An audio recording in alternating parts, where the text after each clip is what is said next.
Welcome back, everybody. This is the Natives in America podcast, and with you, as always, I'm Benjamin Juan, the host, and with me, as always, is Sky Anto, my co-host. Hey, what's happening? What's good? How we doing? He's back. All right. We got a returning guest here, and I'll just say his name is with us again is Isiah Reino. Yo, Luke, I'm back. He's back. I'm back. All right, so since you're a returning guest, we can start talking more about interests versus we're gonna do more than just intro to Isiah. Now we're doing things you're into, and you're jumping in on one of these conversations that me and Sky wanted to talk about. It's in my mind, it started out as deep sea creatures. But the more me and Sky started talking, we kind of started going movie list, and then we started going creatures in general.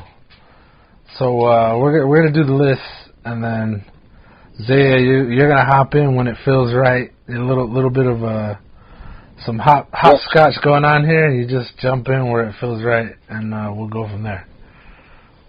Chime in when you can. Ready. All right. Okay. Don't be shy. So yeah, also water was another kind of, to me it was like, I was thinking the impact of water. Okay, now I kind of understand. That was what I was kind of focusing on too. So. Well, damn it, now I've gone totally off the rails, and I was thinking my favorite ever movie creatures. Okay, well, this is going to be all over the place. I mean, I think it's all for the better. All right, well, let me do a little background here, people. What started off my obsession with deep sea creatures was I've been listening to this storytelling video. I wouldn't call it a podcast, but it's like a video. He does scary, kind of sci-fi, kind of everything, and he does it in it's this guy's YouTube channel, and he does it in story form, so he just tells stories.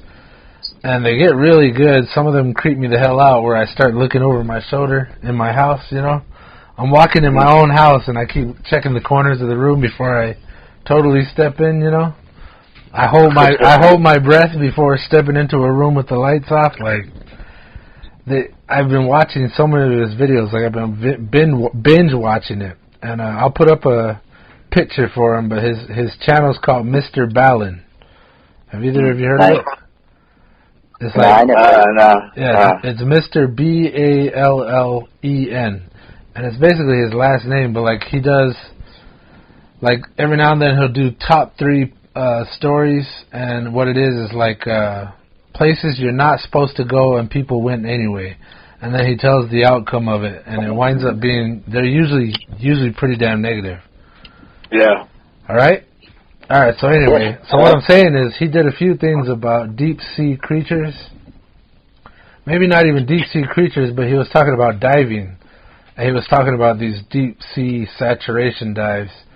And he was describing how all of them, the people who do this really deep stuff, where they're doing so low down under the surface of the water that the sunlight doesn't reach down there.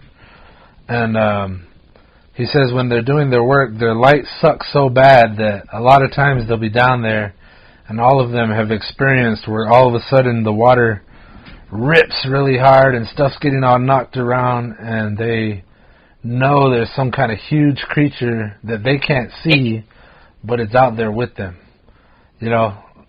checking them out, circling them, and they can feel it, but they can't see it, and they're 1,000, meters down or whatever, way under the surface of the water.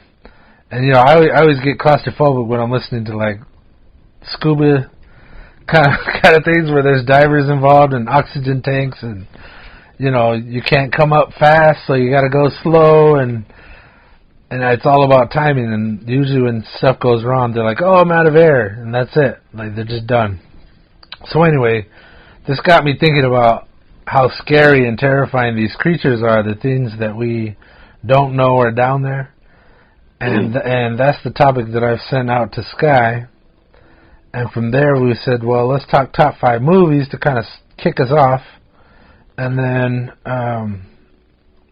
it just grew from there. I think we're talking creatures now. So that's how I got this started. Was I kind of freaking myself out listening to scary stories about deep sea creatures, like things that take bites out of whales because they think whales are edible. You know? Mm. Yeah. So yeah. So Sky, if you've got your list in front of you, let's start with your list. All right, I'm gonna kick it off with the Meg or the Megalodon. Uh-huh. The film. You know, I wanted to say Jaws a lot because that's the first thing I thought of when we think of like creatures in the ocean. Yeah. Or this big, oversized something.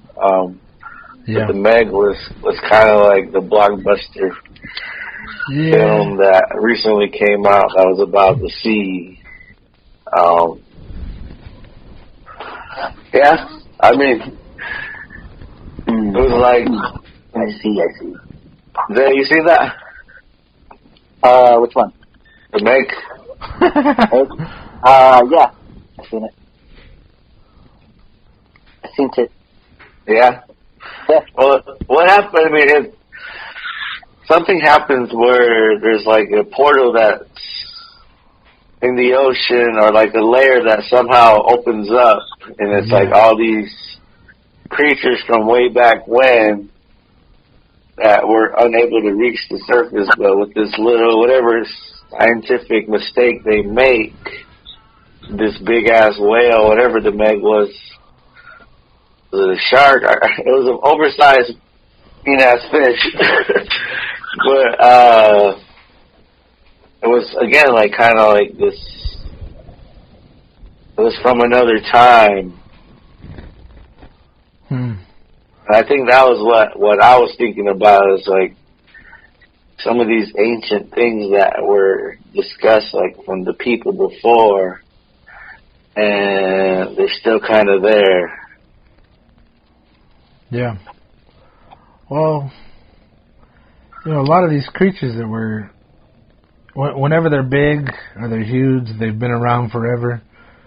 You know, they're apex predators and they get huge from eating everything in sight, right? Mm. So, like, I think in the movie there's like a layer of deep sea ocean, and like the big ocean was floating on top of it, like water on oil, or oil on water. Mm-hmm. You know, like they didn't quite mix, and there was just this kind of barrier there, and then they broke it, and this ancient, gigantic creature came through. Right? Yeah. Okay. So what is it that you like about it? Like, why is it on your list? Why it was on my list was because I saw it in theaters.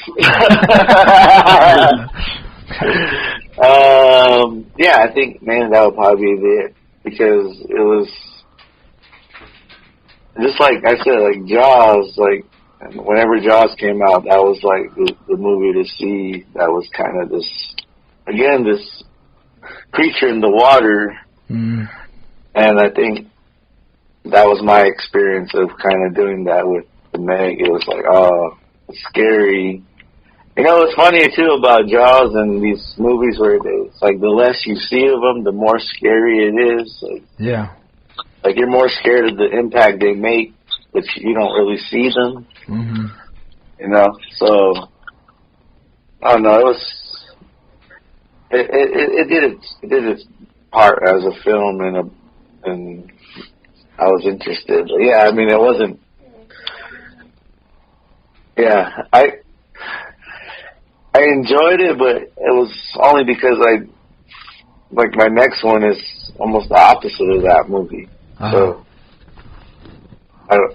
you want to share yours? Well, because I liked it, but it was almost because it was about something in the ocean rather.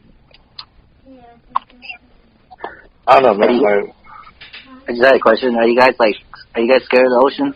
Like, have you guys rode a boat? Ooh, shit. Have you? No, not quite. No, I've been. I'm pretty sure we all been in the ocean, but standing by the ocean. Fuck. Because I know we're like from the desert, and we always gotta give that thanks to the ocean, give an offering. As us offering. Yeah. So it's like, you gotta give thanks because it's powerful. It's the world. Most of it's all ocean and the sea. So it's just, to me, I guess, like, I'm very scared of the ocean, I would say. But I would, I don't know, be in a boat, but if I go further out, then I would start probably thinking all crazy. Fuck. Oh, but you guys are talking, you know what I mean? But, yeah. Like, all the big, sharks going to come at me, and they tell me to scuba dive and all that. I would like to, but then again, I know I would be hesitant to, to do it. So, I just threw it out there. I have this memory of, like, my first time going to the ocean. Like, I've always enjoyed swimming, but this was actually to see the ocean for the first time. And I remember going out and just as far as I could. And there's like people, like I was passing, and it was just these waves just coming nonstop. And I just remember just thinking, like, wow, I could just get sucked in at any time and just disappear. But it was just that power of the ocean that was kind of like, I felt it. So I think that fear is real. Yeah, I'm scared. I'm terrified of the ocean. Like, I love the beach. I love jumping in and swimming here and there. But, like, everything that's in there, like, if anything touches me, even if it's just seaweed and it, like, wraps around my ankle, I freak the fuck out. I've seen too many movies, like, seen too much bad stuff that's out there, and, like, and yeah, it's like, alright, well, those are movies, they're trying to scare you, but sharks are scary. Sharks eat everything in the ocean, and it's like, man, the first two movies on my list are Jaws, which I thought was too obvious, and then Deep Blue Sea. And I think it's funny that on both of our lists, and probably on yours too, Zay, if you had one, was that there'd be sharks in there. There's something about an animal, like, that's way bigger than you, and just going to take a huge bite just to test you, see if you're something you want to eat, and it turns out it's like a lot of times it's a giant, huge, deadly bite that, people don't survive it, and that's serious stuff, People lose entire arms and legs and feet and hands and muscle, and it's scary, and they're not the only things out there. Like you said about the ocean pulling you, like, I've had that where, like, I wasn't paying attention and I was just kind of floating, and, like, I kind of sat up and finally looked, like, I just floating on the ocean, laying out like spread eagle and taking real slow, deep breaths. You take a deep breath in and you float real well, and then you kind of slowly let it out, and then you kind of start to sink. And I was doing that for a while, and I just kind of sat up in the water, as best you can, and I looked back, and next thing I know, I was like maybe not an entire football field, but like, 75 yards off of the beach, like way out there where you no longer feel the ground. It's like 12 feet below you, and it's terrifying out there. It's scary. And you're talking about the power, like, there's a lot of water out there, even on those giant ships, like, container ships. They're tiny. These giant, supposed to always be safe, gigantic ships, they're tiny out there, and they sink all the time. That's how powerful the ocean is. Yeah. Well, that was I was thinking about my second movie, and I was thinking they didn't have sharks, but yeah, actually there was a shark. No, there was. Open water. Yeah. And that's exactly what Isaiah's talking about with like going scuba diving, and the couple gets left behind because the guy discounts, and so they're pretty much like out in the middle of nowhere with no food, and of course someone has to get sliced. I think they get, I don't know what happens, but yeah, one of them starts bleeding. That's the one with the wife, right? Yeah, they're on like a vacation. It sort of got that documentary independent film, like it's a low budget film, but it's like just the fear of them being out there and not even knowing no one looking for them, and that was based on a true story. Yeah. No, like real, that shit happens, like real life. So, and then I remember at the end where they catch that fish, and then they cut them open, and they're like camera and stuff, like your items have that. Yeah, it was like, I don't know, it's just freaky shit, man. But yeah, that was a hard one to watch because it's like I don't want to say it was stupidity, or like human error.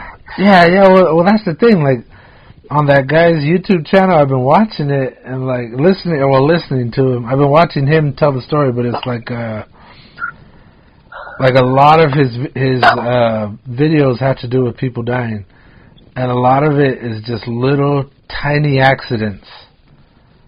Like just one slip, one missed something, and all of a sudden you've gone from happy fun time to survival situation, and all the odds are stacked against you, and it's terrifying how easy, like even smart people make stupid decisions, and they wind up, it winds up costing them their lives. And what's crazy about that movie is it could happen to any of us. Like we all want to go on some kind of vacation. You all want to go on the little adventure ride, and you all hope that it's safe. Like going with, I think they were obviously not safe in the movie, but it's like, they're like, hey, we'll take you out for this much money, and they're like, oh hell yeah, we're Americans, we're having fun, we're on vacation, let's do it, let's go look at the fish, and swim with the turtles. Yeah, and you don't know who the hell is taking you out there. And I think the guy, like, was either hit himself on some coral, I think it was. You know what I mean? Where he started spreading blood in the water. Yeah. And then I can't remember. I want to say they got attacked by another fish. Maybe earlier, and that's what caused him to bleed. But for whatever reason, that was always a thing in the movies too, where one little drop of blood, and it's like, this creature can smell it, and it's got his eye locked on you, or I don't know, like I don't know if that's just in movies. Is that a real thing? Where, of course, it's a real thing, but like I wonder what it is for the creature when just that little drop of blood hits the water. Well, have you guys ever seen Nemo? Finding Nemo? Oh yeah. He brought it up. There you go. Oh. Like, you right? And then eventually it's his nose. Oh, yeah. I forget what it was, like a headbutt. Dory smashes her nose. Yeah. She's like, oh, it makes my eyes water. Oh. And then that shark's like, oh. Yeah, his eyes get all black, too. Yeah, I love that. Yeah. Go ahead. No, I was it's got me thinking of vampires wanting blood, to survive. I always heard, I don't know that everybody knows, like, they'll be like, well, duh, but I always heard that women, they shouldn't swim when they're on their, their monthly, because that water's trapped, because I guess they can sense or smell it. Or I don't know, like you said, how, powerful it is to attract blood. Yeah. Miles away, like sharks, you know. That's they do. What's crazy about... Huh? Not to be on their thing. You know what I mean? Yeah. Yeah. We get it. We get it. just going out there, nobody didn't know. Throwing it out. Yeah. Makes me think of Anchorman, when they're all yelling at the boss saying they don't want a woman on their cast, on their team. Like, I hear their menstruations attract bears. He's like, oh, you hear that? Bears. You want bears in the studio? Yeah. I was actually going to say earlier that sharks are like the bears of the ocean, you know. They just come from miles away when they smell just the tiniest amount of blood, and then they show up just to find out, you know, what's this coming from? What's this sound? And then it goes from there. Yeah. Do you guys know how saline works? Like when they take you to the hospital and they give you saline? Kinda. You know, go ahead. Like it kind of replenishes your... I just think of the plasma when they take out the plasma and then they refill you up with saline. Like, I don't know if that just... That's probably for volume. Well, go on. I don't know. Well, you know how osmosis works? It's usually like there's a positive or negative pressure across a barrier. So there's like, let's say the surface of your blood cells. There's a barrier that the oxygen goes across and holds onto. And what happens when they give you saline is there's I want to say a positive, like the sodium. It's Na. It's part of the saline solution. And what it does is on the outside of your blood vessel, it has this positive electrical... Oh my God, I'm fucking this up. It's chemistry. Well, you know how electrons are negative and then protons are positive? Mm-hmm. There's a draw effect that on the inside of your blood, there's a negative pressure going on. There's a negative... I want to call it an electrical impulse, but that's not right. Anyway, there's positive and negative on both sides of this barrier, and when you add salt, which is like the saline, it creates that positive side, and what happens is they get drawn, this energy, this salt, gets drawn across this barrier, and it basically plumps up your blood cells.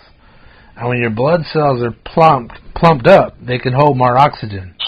So what they're really doing is causing your body to hold more oxygen. And you feel healthier. That's when, you know, they're always checking your oxygen levels at the hospital. And they give people saline to give them volume, so they have volume in their vessels, so that when the heart pumps, there's all this pressure in there, and they can get the blood to your whole body. But the saline also oxygenates your blood better. So if you have an injury and there's blood cells being destroyed, all the remaining ones will work overtime to hold oxygen. So anyway, the whole reason I brought that up was because we're talking about the ocean, and the ocean's like saline, only, you know, in overdrive. There's a bunch of salt content. Oh, okay. Yeah, okay. And what happens when you're out in the ocean, like in open water, if you're in the ocean for too long, what happens is all your skin cells on the outside of your body, they start to break down because of all this salt that's getting drawn into your cells, and they start bursting. That's why, like, you know, when you're when you're in the tub too long and your skin starts, you go, I'm pruning. I was about to bring that up. Yeah, so that's what it is. But when you're in the ocean, it's like saline, so it draws into your body, you know, let's say 10 times more. I'm throwing that number out there with no kind of real research behind it. But you're getting all the skin cells, like it's supposed to be your barrier to the outside, but when you're in the ocean and you're just soaking in the ocean, your skin cells start to burst because they're filling up with so much salt water and saline, like it's just, boom, they start bursting, and you can start bleeding just from soaking in the ocean.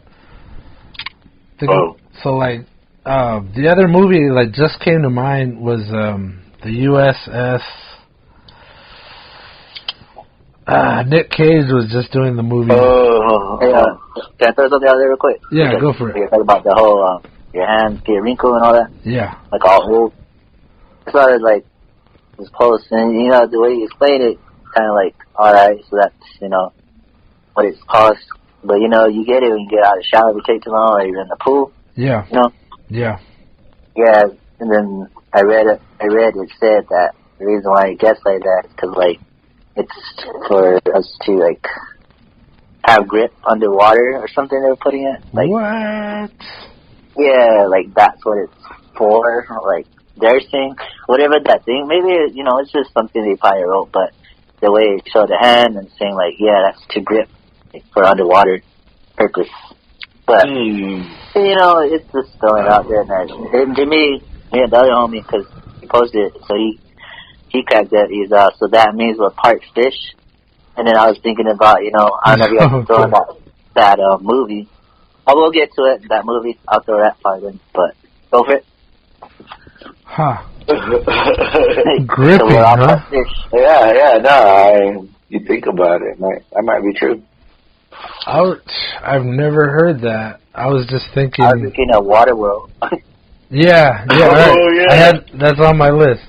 Okay, yeah. See, I didn't want to say that, but I said it. My bad. Yeah. So we'll get to that. Yeah, my thinking was that's your regular fingerprints, and all the cells in your fingerprints are just swelling up and they're bursting. But yeah, I like the sound of that you're gripping. It sounds cool. Basically, I just thought it was cool, like the way they put it. Yeah. And probably be like, that's the stupidest shit I ever heard.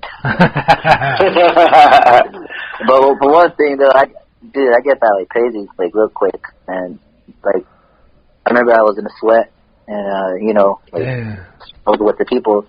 And then when we got out, mine was all like freaking sucked in my skin, all wrinkled, like to the max.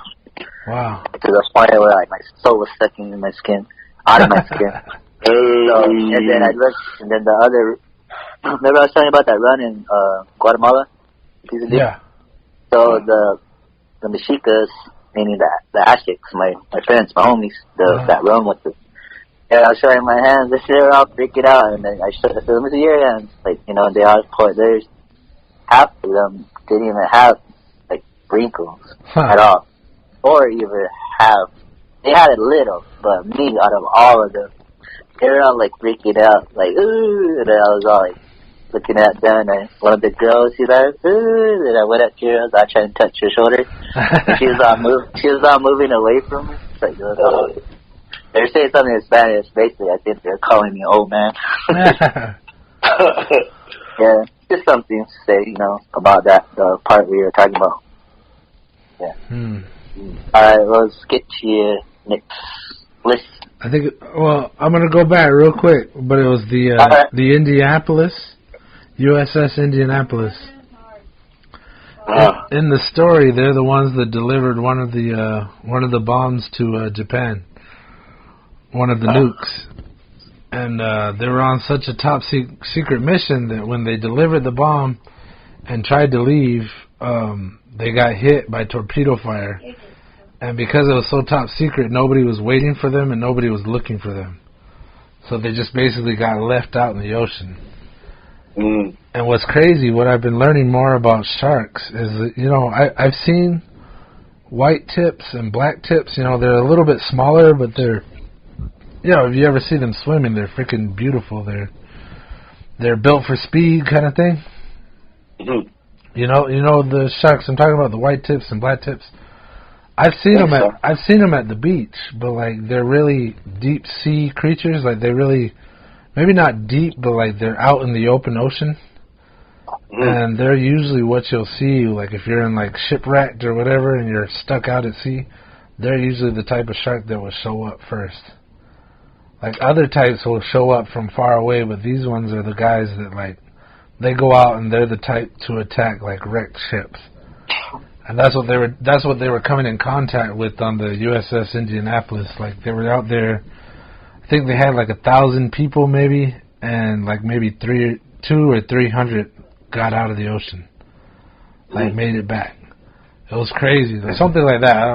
I'm pulling numbers out of my ass, but I'm saying... Wait. Is this a movie or is this real? They made a movie with Nick Cage, but it was on a real event. I'm saying the ship that delivered one of the bombs, either Big Boy, it was Fat Man or Little Boy. I'm probably naming those wrong too, but they were delivering one of the bombs, the atomic bombs, so that they could drop it over Hiroshima or Nagasaki. All right. And so anyway, like they were leaving, they delivered the bomb, and then as they were leaving, they got hit, and it was out in the freaking ocean, and they wound up losing tons of people to sharks. So like, I know we're saying sea creatures and stuff in the ocean, like sharks are real, man. That shit's real.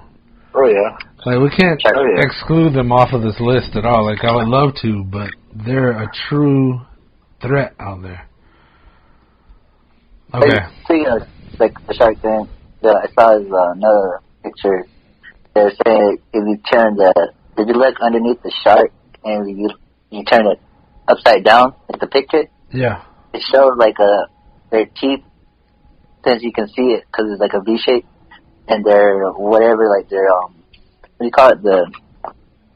Where they breathe, but it looks like a face. It all looks like a devil or like a demon face, like smiling. It's like a scary face, but that's real pictures. Like they're saying, like it's just freaky. Like yeah. You know what I mean?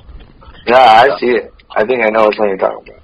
Yeah. So I just thought it was pretty crazy. Since we're talking about topics of shark right now, you know. I was like a Voldemort. You're looking at it right now? Yeah, I'm looking at it. I was like, I gotta see this. So all I typed in was shark devil face. And they got drawings, and then they have all these pictures of the shark. But are they real pictures? Yeah, they're real pictures of sharks, but all of them look like they're upside down, like they're swimming down with their mouths open.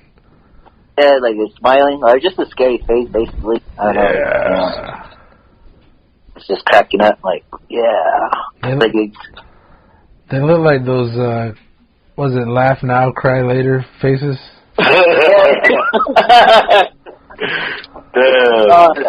Shy girl. Yeah. Yeah. Crazy. I bet you everybody's all looking at it right now, like, I gotta see this. Yeah, I had to. I was like, let me see this shit. Let's see this devil face. They're typing it right now, I bet you. Oh, yeah. Huh. I've never heard that. That's kind of crazy. Yeah, I just saw it just like 3 days ago or so. What? Yeah. Man, the timing that we got going on here is crazy. Okay. Sky, what's your next one?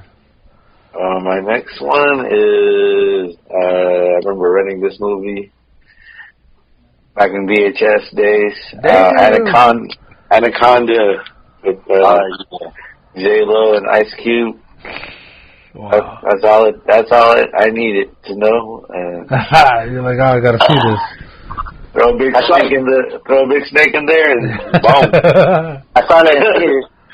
Yeah, you did. You did really? Yeah. No, I might have seen it too. I'm pretty sure I saw it in theaters. I remember being hyped when it came on VHS, though. Oh, I think when I was like young, you know, like when you see something, then you get obsessed with it. So at one point, I was obsessed with anacondas and all, like, you know, all big. And then at the library, I remember I was like maybe, I think 2nd grade, you know, the primary, the book fair. Oh, yeah. And I was all looking like, yeah. And then I saw a book of like snakes, you know, and then got it. Because I looked through it. You know, I didn't really know how to read it. So I was like, I just saw this anaconda, I'm getting the book. Yeah. You know? Yeah. And then just always, you know, liked it. But it was attacking an alligator, and it was pretty cool. Dang. Yeah. Thanks, but there's... what's up? No, I mean, I think there's a common... Well, not common, but, like... I mean, I even hear stories of, like, a big-ass snake and, like, just kind of roaming the washes. Yeah. But, like, I know there's a spot on the Mexico side where there's a spring, and they say that there's a big ass snake-looking creature there. But I think throughout the world, I think there's these big ass snakes that are, that can just easily just come on the surface, and they're out there in the jungles, like deep. I hear it too. I mean, everywhere though. I mean, not just the jungle, but in the desert. And they come out at night and they're just slithering. So, my bad. I always hear your topic, and I want to go in my. I hear things, and I kind of heard this and that, but I'll let you finish, and then I'll talk. No. That's all. I mean, what did you hear? When you were saying about the desert, I remember my bro one time said that one of the teachers, it's not even the sea, so as like we're talking about the desert, but you're still about this, big snake. So he said that one of the teachers told him one time that he went walking in the desert, and I always tell this to people because I was like tripping, but he said that guy was walking way in the desert somewhere, just exploring, and then he said he heard like a bunch of noise, and it got more louder and louder to where he got close to it, and he said like down in a rock little canyon or whatever, he said that when he got close it started being rattles, and then he said he looked, and he said like down there, and it was kind of deep, that there was a bunch of snakes all like all overlapping, so they're probably like mating. Jesus. But in his eyes, he said that guy swore that he looked more, and he said that those snakes were overlapping something more bigger, and to him, he saw that it was a giant snake.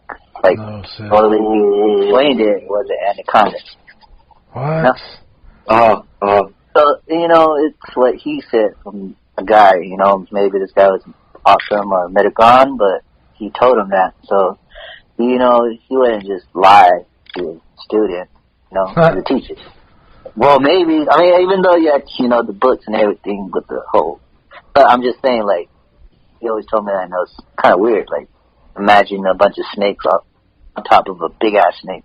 Like, that was clean. You know what I mean? Yeah. And then I heard a story, I think, like, one of the mountains, and, that there's a mountain back there that, there's things I heard like when I was young and stuff, and I don't know specifically, so people probably like know more or probably not, but maybe it's just made up, but just the fact that I heard about it. So it said that there's this mountain that has like a big something so special, like a diamond or crystal, way out there in the mountains. Like, I want to say in San Lucie somewhere back there, or just maybe another mountain, but they said that there's a big snake that protects that certain thing out there that's special. That so basically, it's just like they're probably for all these years just to protect it. And then when I thought of that, that Dreamcatcher movie? Yeah. That part where that guy wants to like be all like special, and then he has to fight that big snake. You see that one? I'm trying to think of the scene now. No, yeah. It was like out of the toilet or something. It came out and it was like alive, and wasn't it like trying to get in their mouths or something? The native one. I know you're talking about that Stephen King one. Yeah, well that's what I was gonna say. Stephen King. No. This is that native movie, Dreamcatcher, the one where the elder guy telling the legend story. What? I'm gonna look this. So like it's at a lake, and then he fights it, and that kind of similar to what I was gonna bring up later on with the art tradition story. But it just reminded me, when I saw that first movie, my thought about that. You know what I mean? Like, something out there protecting, but when he kills it, he takes the heart out of it, and that's where he has all that gift power to, you know, draw women to him, and, you know, the best singer, the best. It's been a while, but I remember, like, he has a gift to draw things in because he got the heart. Right? And that's what I heard is just like, what is that thing out there that the snakes protect you, you know, that has power or something, you know what I mean? Yeah. So, this is always a thought, you know, I thought about that you brought up snakes, so it just popped in my head. I believe you. I believe that. Yeah. And so, people legit mine the mountains, and there's riches that are out there. What we saying about my bet? Was it called Dreamkeeper? Dreamkeeper? Yeah. And not Dreamcatcher? No. No what? It's Dreamcatcher or Dreamkeeper. Now you got me confused. I wrote Dreamcatcher Native American movie. Yeah, it says Dreamkeeper is what came up. I don't think I've seen this, but damn it, I want to watch it now. Yeah, so it just seems so like what if the odds are similar. And maybe it's just me putting, like, you know, puzzles together just to make it, you know, which is what I heard. I don't even know, like, when I heard it. It's always when I was little, growing up, you know? Yeah. But somebody out there probably knows more, or probably has, like... Or saw it, or seen it, man, like you said. Yeah, and I think like that, they said that when people try to go out there, and they find it, this place or whatever, that if they're there, then they go back and want to go back again, that they can't find this place. It's like it was never existed. Yeah. Yeah. Yeah. I've never seen this one. It says it's not on there. It's what I heard, the real thing. Oh. That, you know. Yeah.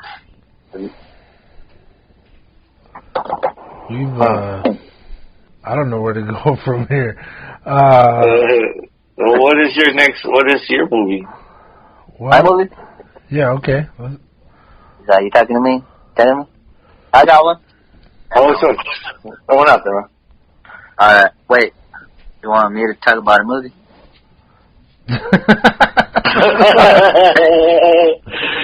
Alright, well, there's 3 of them. So, okay, this one, I remember when I was watching it with my bro when we were little, and we always liked it when it would come on, you know, like Cinemax, like, you change channel, like, oh, cool, you know, this movie's gone. Like, see, I never knew what it was called, but, you know, I looked it up. It's Sphere? I don't know how to say it. S-P-H-E-R-E. Sphere. Oh, dude. You see that one? I was going to bring that one up. That one landed on my list, too. Yeah, go for it. You see that one? Oh, yeah. Yeah, of course. Okay, I'll say what I said, and then you can, you know, say, yeah, we used to watch that movie a lot, and it was just, like, you know, underground bass, and them and the creatures, and, you know, it's just always, it seems like, you know, like, space is in the sea, you know, like, we don't know what's out there, and we don't know what's in the sea, so basically it's like space in the sea, you know? Yeah. Yeah. So I was just always, like, drawn to that, too, like, imagining. But there's another movie like that I want to bring up. I'll bring that up after, like, you know, you guys talk about that. Another one. But all I want to say is, like, that was a kick-ass movie, and I don't know if people may think it is boring, because I know some people, like, when they think about old school movies, it's, you know, not their taste. But it came out in 1998. Yeah. Yeah, I remember watching it. I remember seeing it. Was it Samuel Jackson? Yeah, no, yes. Man, that was there. That was during his prime, man. Like, dude has been on so many movies. Yeah, but he was kicking ass when he was doing this. He's tired. These goddamn sea creatures.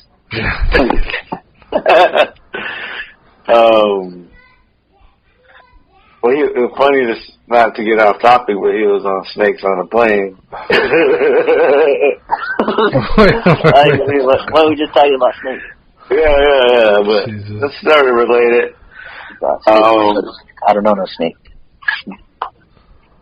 But anyways, what about you, Bench? What do you got on there? This shit has gone way off the rails. If we're just going creatures now, I was gonna do the Predator. Oh, because we're just talking movies, and I'm thinking like creatures. Oh, isn't that movie Deep in the Sea? Yeah. But yeah, I hear you though. Okay, it's deep in an ocean of jungle. How about that? Alright. I don't know. That's the origin of Predator? What? He's from the jungle? I don't think so. He's from another island. No, you dumb it down for me. Have you seen Predator? Have you seen Predator? Not long enough. It's been so long, and I don't even think I remember grasping. I just remember this crazy looking. I thought it was an alien. Yes. Yeah, he is. Oh. Well, bro. Aliens. I never know where you're going with these movie things, man. Like what? We'll name a movie, and it's like, all right, everybody knows this movie, and then you're like, I don't know. It's been so long, or I haven't seen that yet. And then you get me with all these other movies. And no, I was asking you, Ben, what you get out of that movie? Along with all right. Okay. That's awesome. Wait, which one? Sphere? Yeah. Or Predator? Sphere. Okay. I just like thrillers, man. That one's very cerebral, and I like that it also involves space, but it's also deep sea. Don't know what the hell's down there. Like, I think what we're gonna find in all our films here is that there's this completely unknown factor that's going on, and that's what always interests me. So it's like whether it's what the hell's wrapped around my leg in the ocean, or what's crawling around invisible in the jungle. There's always this like, what the hell is that? And that's what the deep ocean does for me. And like when it came to Sphere, it also involved aliens, or like the unknown. Where did the hell did this sphere come from? And it's saying that they're saying investigating with maybe an alien spaceship that has been discovered. Yeah. Yeah.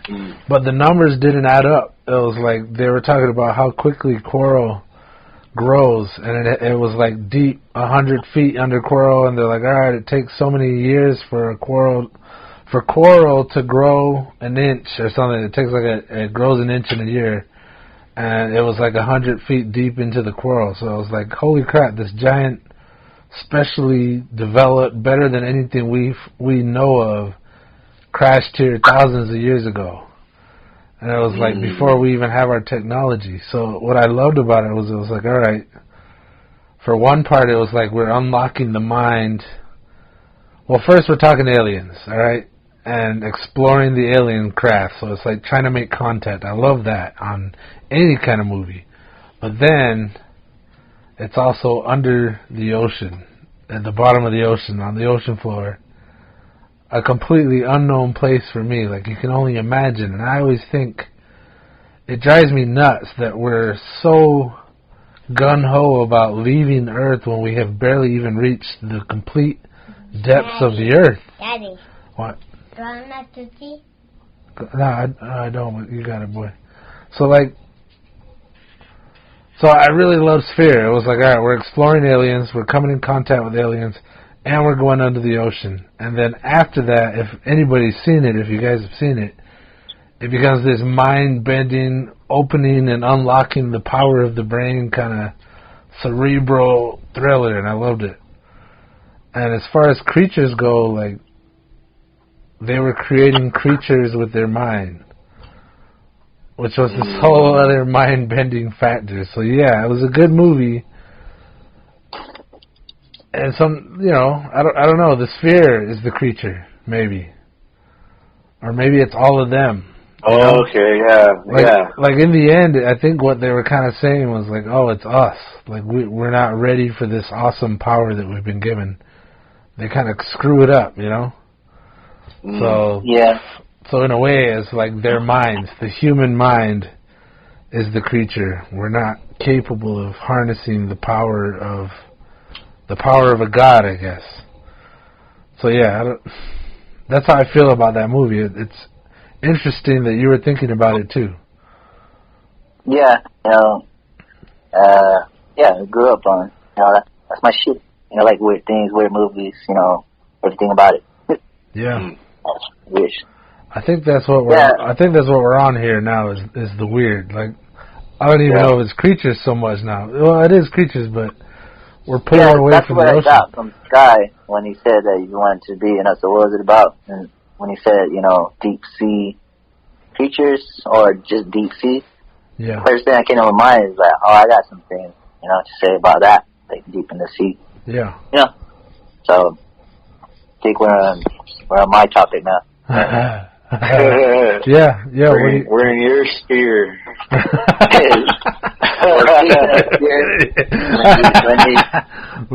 Let me do an introduction. So, let's just say that I tapped into the third eye. Oh, shit. One night, and I was thinking. You call it thinking, but what do you call it? Visions, or just like deep thoughts, inner thoughts, or whatever, or coming with one with the universe and everything. Ooh. So I was really like wondering, about the sea, and it just popped in my head. And I thought about it, and I was thinking, and I felt myself traveling deep inside it. And I was wondering, and then the more I traveled, the more I kept seeing like a swirl. But then in my head, I thought about it. I was like, okay, so I put it like this. I wrote it, and I was going to post it. And I've been meaning to, but just, I don't know why I didn't that night, but I still have it. And it says this, and I wrote it, and it says, if there's portals in space and time, and if there's portals in the ground and the walls is what they say, but one thing they never mention is that there's portals inside the ocean to travel back in time. Within this earth is what I see through my mind's eye to reveal the lies for what that is now, why I see the signs, for I am not blind, because it's just me traveling back in time, once again, searching for who am I. Oh. Want to repeat that? Go for it. Well, I'll break it down for the end. Okay, I'm gonna say it again, and I'll break it down. Every time I read it, I get this like jittery feeling, like how I did last time when I talked about something, because I'm so hyped and energy. Like, anyways, let's see. I need to calm down. Okay. If there's portals in space and time, and if there's portals in the ground and in the walls, is what they say, because one thing they never mention is that there's portals inside the ocean to travel back in time. Within this earth is what I see through my mind's eye to reveal the lies. For that is now why I see the signs. For I am not blind, because it is me traveling back in time, once again, searching for who am I. And I guess I was just thinking about, everything, like the Marvel Universe, like, it's multiverse. Okay. Multiverse and different, and then like the Mandela effects, and all that. So it's just like, I was thinking about in like movies, they're always mentioning about portals and time travel, and they're saying it exists and it's real, and it's just like, wondering, well, what if there's like the government has a base down there too as well, and they are trying to adapt to time travel, and they say that they do got it. So who's to say, you know? So I just figured, you know, whoa, if the ocean's that big enough that has so much secrets within it, so it'll be all like, you know, I can see a swirl to where that swirl takes you, and, you know, like, what are those things called with the lakes? They just, you know, spins. It's just like a hole. And I always just wonder, like, what does it do when it sucks you in? Like, a whirlpool? Yeah, you'll probably die and drown. Or, you know, maybe it's somewhere to another dimension, you know? Yeah. And, yeah, it's an open gateway to wherever. But to me, I just figured, like, there's so many things that they say that we're not supposed to see or adapt to, like the myths, you know, the government, Yeah. all those creatures. So imagine just like going in there and then coming back out of the sea from that portal, and you're traveling probably to the future or probably to the past, but you're finding out that everything that you knew is more deeper within it. So it's like a lie, you know. They don't want nobody to think about that kind of stuff. You know what I mean? They don't want you to feel or to know these things. And why did I think about it? I don't know why. You know, maybe I'm crazy. But it's just like, you know, searching for who am I. You know, it's just like that's when I question myself. Why did I think about this? And why did I think about it? And I'm searching for who am I. And there's just so much I can say within that whole, what I just said about it. But can you imagine, though? Can you imagine, like, being able to go into the water, tap into a place where suddenly you can walk into something and come back on top of the earth in a new time, and now you know more than what you knew about yourself, but yet almost like all the stuff that you knew about yourself wasn't real. Exactly, dude. You just like made it more understanding. But yeah, and I mean, I guess why is that something the government would not want us to be able to do? Or like not wanting us to do? I don't know. I mean, I don't know. It's like maybe in life we have to abide by things, and we kind of got to accept truths.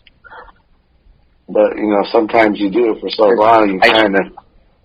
I don't know. I think this is like truth, you know, wisdom and power and like all that knowledge, like to know things. Like they want us to stay in this low category where we're just all the same, and to just everyday life of a circle, wake up, go where it does that. But once we adapt to where we can go beyond ourselves and we can do things, and, you know, whatever that is, it's really powerful, and they don't want us to know about that stuff. You know what I mean? Ooh. But I'm just, you know. Yeah, no, it's freaky because it's like, what if you were to come back and everybody you know, you don't really know them that way. There's this. It reminded me of this one movie. I don't know what it's called, so I'm not gonna say it. Okay, but I saw the ending because my bro, he showed me, and he's like, "Damn, dude, this movie's all crazy." So it was about these people go on a boat, and they go there, and wherever that boat is, maybe it was in that vortex, something like that. But it took them to where things were happening on that boat, but they started like killing each other and all. But I'm just spoiling it. I don't know what this movie is, but in the end, she comes back to the sea, and she's trying to get her son, but it keeps repeating itself. So she keeps coming back from the boat, but every time she came back, she would kill that self of her that's replacing her with the kid. So she keeps killing that person, and then that one scene is showing her, and then she looks behind a little wall, and there's nothing but dead bodies piled up. and she's just like repeating it over and over, and that's basically how it ends, is that she's just over looping it, and it's just the sea that did it to her, whatever that, you know, made it that way for her world. So she's stuck in it, and it just keeps, and all she wants to do is see her son. Wow. Yeah. Maybe that's what happened to me if I made like something like that. If I come back. I mean, yeah, you fuck with time and you're reliving the same moment. Yeah, like we're not supposed to, you know. That's why the way it is. Like, yeah, and maybe that's why. Like, so the end of my whole theory was that's why we had like deja vu. So I was thinking about when I came back, and I felt like, I mean, thinking about it, whatever, it just made me feel like, whoa, like, you know, what if I saw this and I saw in the future, but I'm coming back to where I was sitting, which is the present, and I adapted. That's why I said, just me traveling back in time once again, searching for who am I, you know? And it's just like, boom, like, oh shit, why did I think of that? Like, whoa, was it me in the future, you know? Yeah. Adapting, connecting, you know? Oh, it's almost like re-waking up. Yeah. You know? Yeah. You fucking guy. I'm First of all, how the hell is it we always wind up talking about aliens? But now... Oh, is it aliens? Yeah, no, I'm saying that's how it started, and now we're talking mind-bending time travel and, I guess, paradoxes. And I'm like... Yeah. Is this what the subject has become? And now we're into the thing, like... No, it works. I'm just taking the ride now. You know what I mean? It had to do with the sea. So when Sky told me, this popped in my head too, and I didn't know how people would take it, like read it like okay, or they understand it. But if they're hearing this now, it explains what I wanted to say, because I can't type, or I don't really want to like do a story on my Insta and all that. Like, you know, this is why I did this. You know, it just seems too much, like, you know, crazy. But the more I get to talk about it right now, it makes more sense for me to let them know what happened or what I thought. You know. So I like to see a painting, maybe a painting thing. Yeah. In the ocean.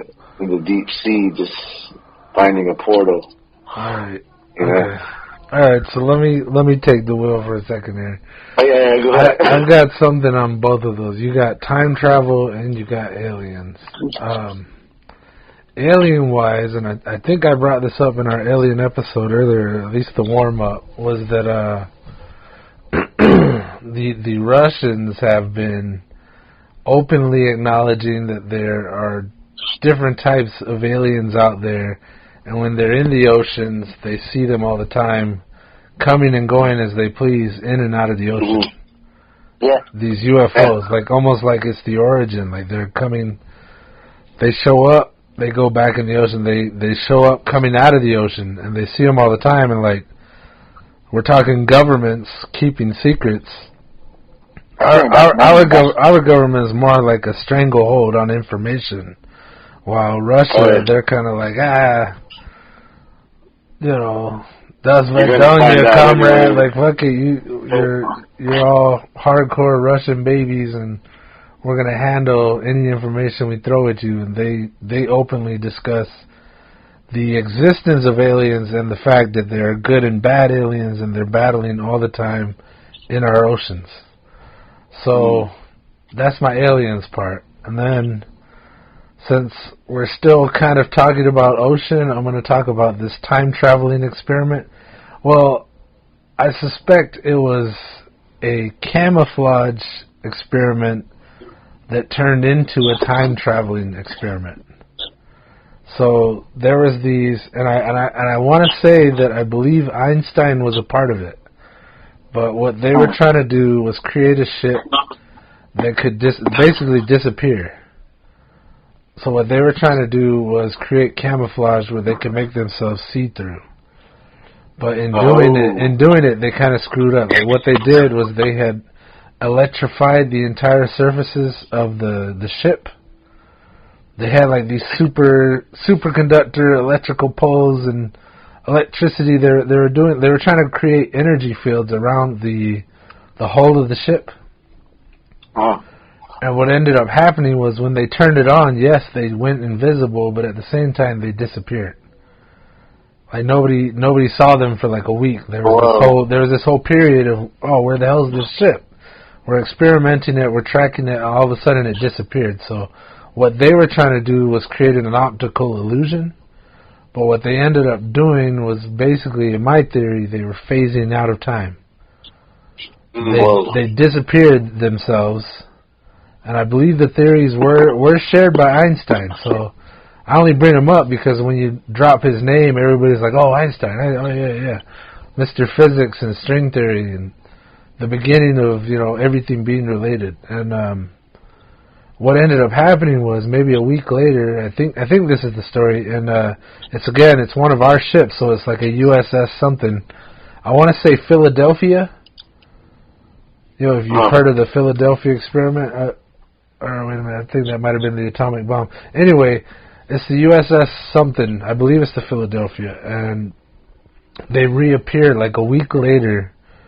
And what I kind of feel happened in my mind, like what ended up happening was they found the ship, and there was all these bodies. That, like a bunch of the crew had disappeared, and some of them had, I want to say, went through the sphere of solid and gaseous energy, solid mass, and people melted into the ship. They found people that had melded with the walls. They were halfway through the floor, halfway out of the floor. There was people sticking out of the walls. And my theory is that they phased out of our reality, maybe even deatomized, and when they came back, some people didn't come back whole. They wound up merging with the objects around them, like the hull of the ship. So, I don't know why I'm bringing this up. It's basically like, I suspect that was a true showing of like early, for us, time travel experiments. Really, what they were trying to do was camouflage a ship and make it disappear, like you couldn't see it. But what they ended up doing, I think, is they traveled into time. Or deatomized themselves. And then when they came back to form the ship again or whatever, the people slipped into there too. And it was this crazy, horrible experiment. Oh, they were all dead? Oh, yeah. A bunch of people disappeared. My understanding was some disappeared, some merged with the ship. And when they found it again, they boarded it and they checked it out, and that's what they found. Where do you think they went? Who's to say? Dude, what if the ship went completely see-through and half the other people fell into the ocean? You know what I mean? What if the ship dematerialized and the people just fell through? Maybe into time, maybe into the quantum field or something crazy. But like, or maybe they came back out of the sea and on the land, and then everything was just different. Yeah.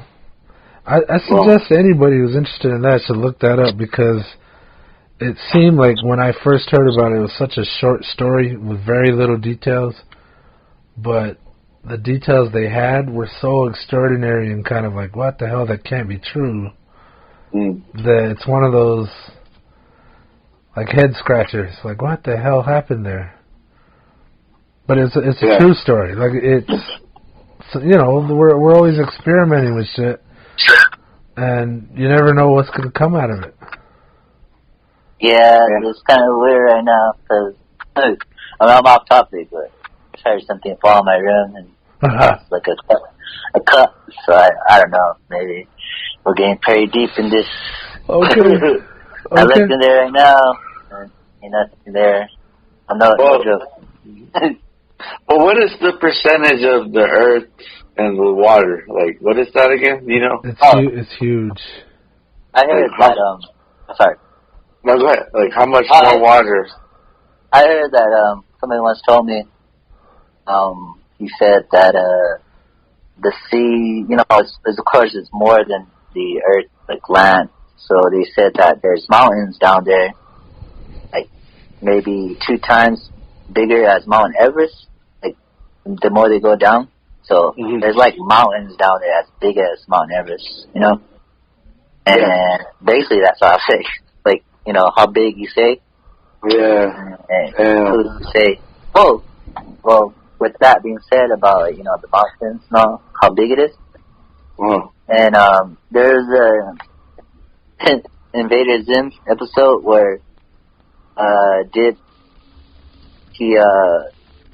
basically Zim puts this what do you call it? Those things that you're like in it game. The face. But anyways, he gets older, he's doing all these different things, like accomplish, because in the real world, nobody don't believe him, everybody thinks he's crazy, but in that reality of him, he's stuck in, I invented a machine that can suck the ocean or a lake, and it'll suck it up, like, completely dry, and when he does, he's like, and then there's all kinds of these monsters and ships, and they're all red, but they're all like tentacles and all different sea monsters. Yeah, he's just all, and people are like, wow, you know, taking pictures, and he's all proud about it, because, like, he gets to reveal everything he wanted, like, with the whole myth creatures and everything. Wow. Which was just funny. Yeah. Dang. I had a theory. I mean, I don't know what it is. I just thought about it a couple of days ago. Let's hear it. Sorry, Bench. I don't know if I cut you off or not. Nah, go for it. Yeah, I was telling my girlfriend, like, I was saying, it's like, so if the ocean's so big and then there's global warming, like the ice is going to cover the sea once the you know, it melts. And once it covers, is there a way to stop it? You know, like, then that's only going to get into the water world. But I'm just saying, like, what if there's we make a machine in the ocean that connects to the ocean to space, and you suck it up in space. And I was saying, what would it do? Like, would water be floating up there? Like, if you suck half of the population of the ocean into space, like, to not let it happen, you know? It was just about, like, a big ass, basically like a long ass straw in the ocean that sucks it into space. And where would that water go? Or would that water come back down to Earth and cause a big ass storm, you know? Or would it be floating way wherever else, like millions of water, or I don't know, billions or whatever, sucked out of the ocean? Damn. And she's just like, I don't know. I was like, yeah, I'm just saying, like, how would that be? Because, like, you know, China's, or I don't know, the U.S. or China, like, making a long-ass space, like, a long-ass building to space where it's going to be a, you know. A space elevator? Yeah, to space. So it's going to be connected with Earth. But I just thought of what if, like, the sea sucking it out dry. Not completely, because I know we need it. But what would it cost? So I'm just saying, what do you guys think what would happen if that was possible? And where would the water go? Would it come back down, or would it go in space? Or would we fuck up the planet more? No. We will fuck up the planet, yeah, for sure. Yeah. Let me read this. I looked up on Google real quick. I'll read this and then let's talk about it. I asked Google what percentage of the Earth's mass is water. And it says, although water covers 70% of the Earth's surface, water is actually a rare substance that represents 0.05% of the Earth's total mass. water has nevertheless played a crucial role in the emergence of life on Earth. Okay? So it's rare as fuck, is what they're saying. We're all warning about the presence of all this extra water in the ocean. And you're saying, oh, it sucks them out. I feel like we'd murder us if we got rid of any water, you know, like I was talking with my mom, and she was throwing ideas out. You know, we like to middle of the night, up late, and we start bitching about whatever's going on in the world. And one time she said, you know, there's all these people every year they're getting flooded on like the East Coast or like the southern U.S., like places that are always getting flooded. The banks overrun and they get flooded, and everybody's houses get destroyed. And she just said, how crazy is it that we here, our rivers are running dry, we're drinking all the water, we don't have enough water here, and we're freaking dying. And then everybody over there is like, fuck, we have so much water, we're dying, there's too much water. And she kind of said, what if we had some way of taking their water and bringing it here where we need it? Like, what if we could collect all this crazy flood water and use it here in the desert or add it to our rivers? Like, what if there was like a giant canal that crossed the entire U.S. and it took water from these places that were getting too much water and brought it to where we don't have any water? So, like, what I'm tripping on is the importance of water right now, and that how important it is to life, and that, you know, there's tons of places that don't have any at all, and then there's tons that have too much. Oh yeah.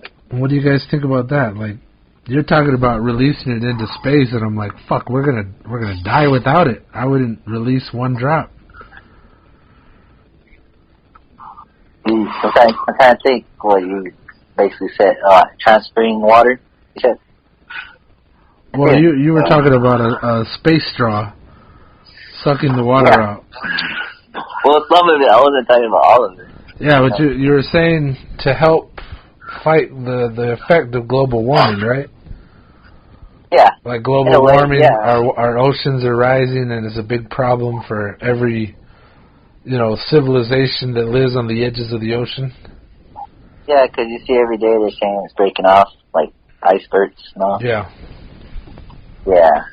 So I have no idea why. I think it will be like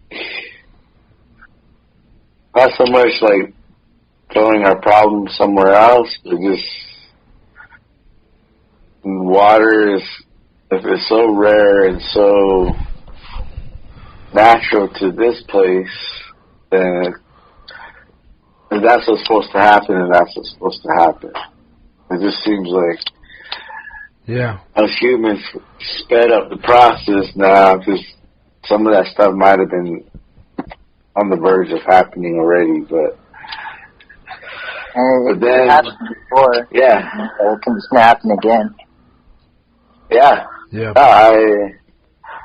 I always think of going to the peak, climbing the Marble Peak, and getting to the top, and you start to see algae on the fucking peak, on the mountain. Like, at some point in time, there was water covering that, like, and you can see the algae way up there.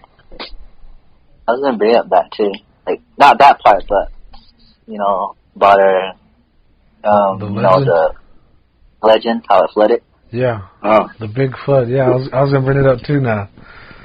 Interesting. So, but did we cover your question? I don't think I think we should just ride with this. We're throwing out some wackadoo shit here. I want to hear it. So what I'm saying is, like, we're talking about water now, like, versus the ocean.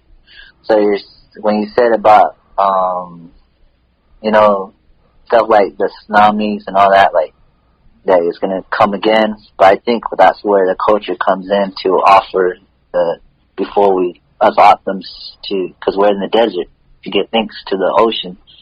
That it's like, you know, it's like a god, you know. Yeah. Horrible. We're nothing good, but giving that offering, that thanks for it being there to give the world life itself, that it showing our appreciation to it and it's saying, thank you. I won't drown you guys now. Like, what I mean? Yeah, no. Just giving the thanks to it. You appreciate, honor it, and, everything about it. Because, it's water. Water's life. Water's in us, too, and we're always going to be connected. So, with that being said, when you said about, I forgot what you said about transferring it. Yeah. And then that, because then you said about me, like, the global warming. So, I guess that part I just threw in there with the awesome, way of us appreciating, giving offering of, anything, basically. I always use the sugar when I go. Or if I don't have it, I use tobacco.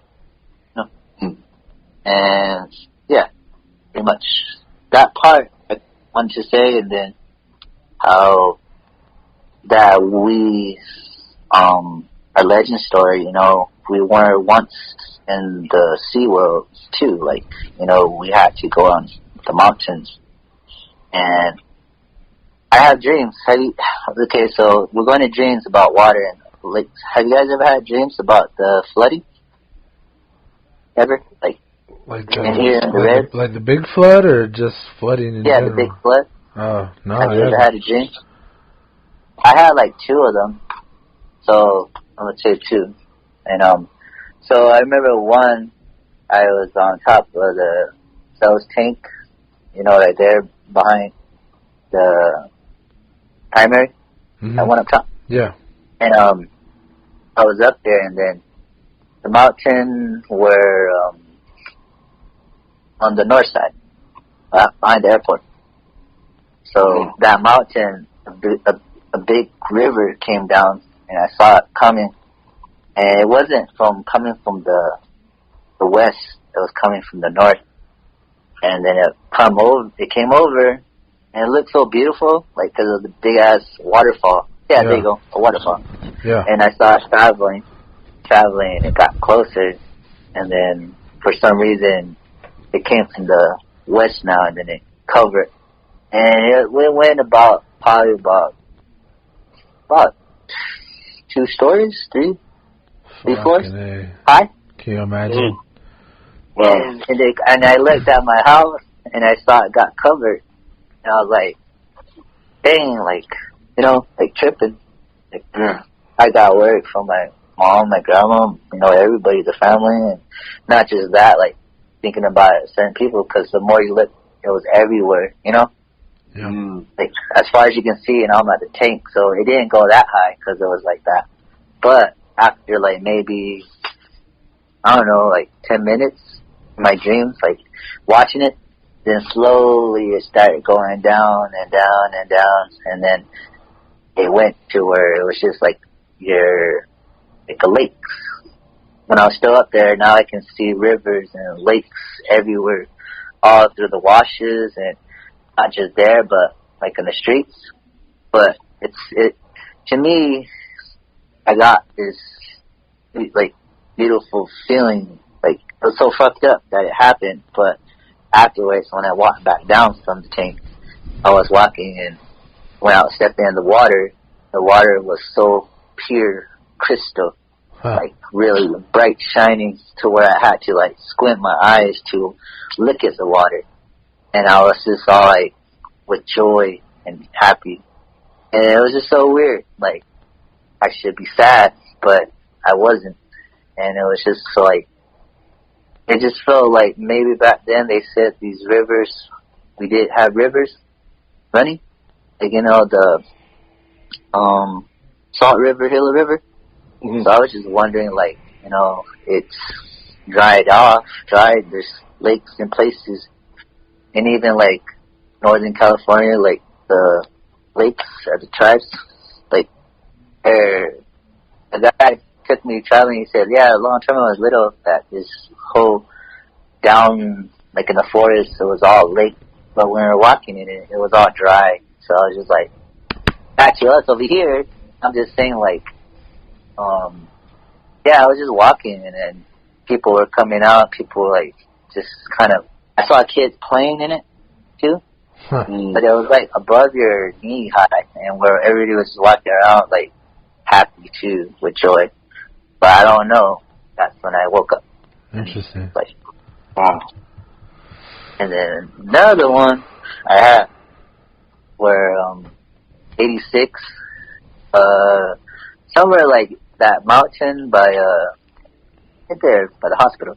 That chink, the other chink, it was like way big, like a mountain, and it was like a mountain. So either way, 86 still 86. But when the other mountain, it went down deep, and it went down, so you had to go up it. Like, yeah. And in the bottom, there was river. And, okay, so let me put it like this. You know the church right there in South? How that dip is? Yeah. Imagine that being like that on 86. So, damn. But bigger. And there was a river running. And it was so, but when we got down there, it started to turn into like a jungle, like real green and real dark green and real big jungle. And when we got to that road, like how the wash, you're supposed to wait for it, you know, because like the church. So when I got down out of the car, I looked, and same thing. It was so like clear, like an anime water, like, you know what I mean? Have you watched like animes, like where it's all like clean and pure, like it was like it seemed not real, but it was. Yeah, and it was there was a bunch of turtles, like big turtles, big, and they were all swimming by, like hundreds of them. They're probably like Nemo. Probably they were going in that portal. But anyways, they were just fighting out good, like, yo, what's up? Oh, I have a drawing. I drew it on my notebook, the notebook that my rhyme book, my first book. I drew the picture of those turtles, and I have it, and I can send it to you, just to know that that was a dream I had, because it was so special. But with these turtles. Okay. Yeah. Anyways. It reminds me of the Tool. You know, remember that Tool song? And he's like, learn to swim. Learn to swim. It's just, yeah, it's just like, imagine getting restored, and now you gotta swim to get to where you gotta go. Now you gotta ride a boat. And I wanted to tell everybody, like, I was all like, can't wait to tell my mom, can't wait to tell. You know, I was a teenager when I had this dream. I was like, you know, nobody's not going to believe me, but I was like, it's here. And I was like, telling the person next to me, like, you seen this? And he's just all looking at it like, yeah, we're just smiling. And it was like jungle-ish, and it was just turtles, like small ones, big ones, giant ones, and there was hundreds of them just floating all good, just like, yeah, you know, we're living here. So, I don't know. I always want to tell people about it. But it's cool now that you guys got me on this, so just, you know, imagine that. Like, why did I have these dreams, or what is it, you know? So we're talking about the water and ocean, and, you know, turtles, Kumshka is from the sea. Kumshka. Big turtle. Yeah. Dang. Okay. Yeah. It's just, I wonder if you were seeing, or I wonder if that's what you envisioned what the past was, like almost centuries ago. But like, I mean, I don't know. I mean, that's crazy. Yeah. But, I mean, imagine that too, where a natural disaster can happen, and now we're submerged in water, or there's a lot of new animals that weren't there before that are there now. I don't know. It's kind of freaky. Yeah, like that. The turtles came from the sea, so it seemed to me like in that dream with the water get flooded. And I said that they did say that when it rained, the washes and all. Just imagine all those washes being rivers, you know, in the nation, just flowing. So maybe in the future, that's what I said, that maybe I predicted or something. It's like, it's going to go down, but from there on out, we're going to have rivers and lakes back again. And maybe it was in the legend stories too, like that too. Like, and then the sea turtles were coming from the ocean, coming through. No. Yeah. Because if you go to Salt River, Hill River, and the canals, and beside it, you'll see there's shells out there. Seashells. Seashells. Seashells. No. Don't do it. Don't do it. Do it.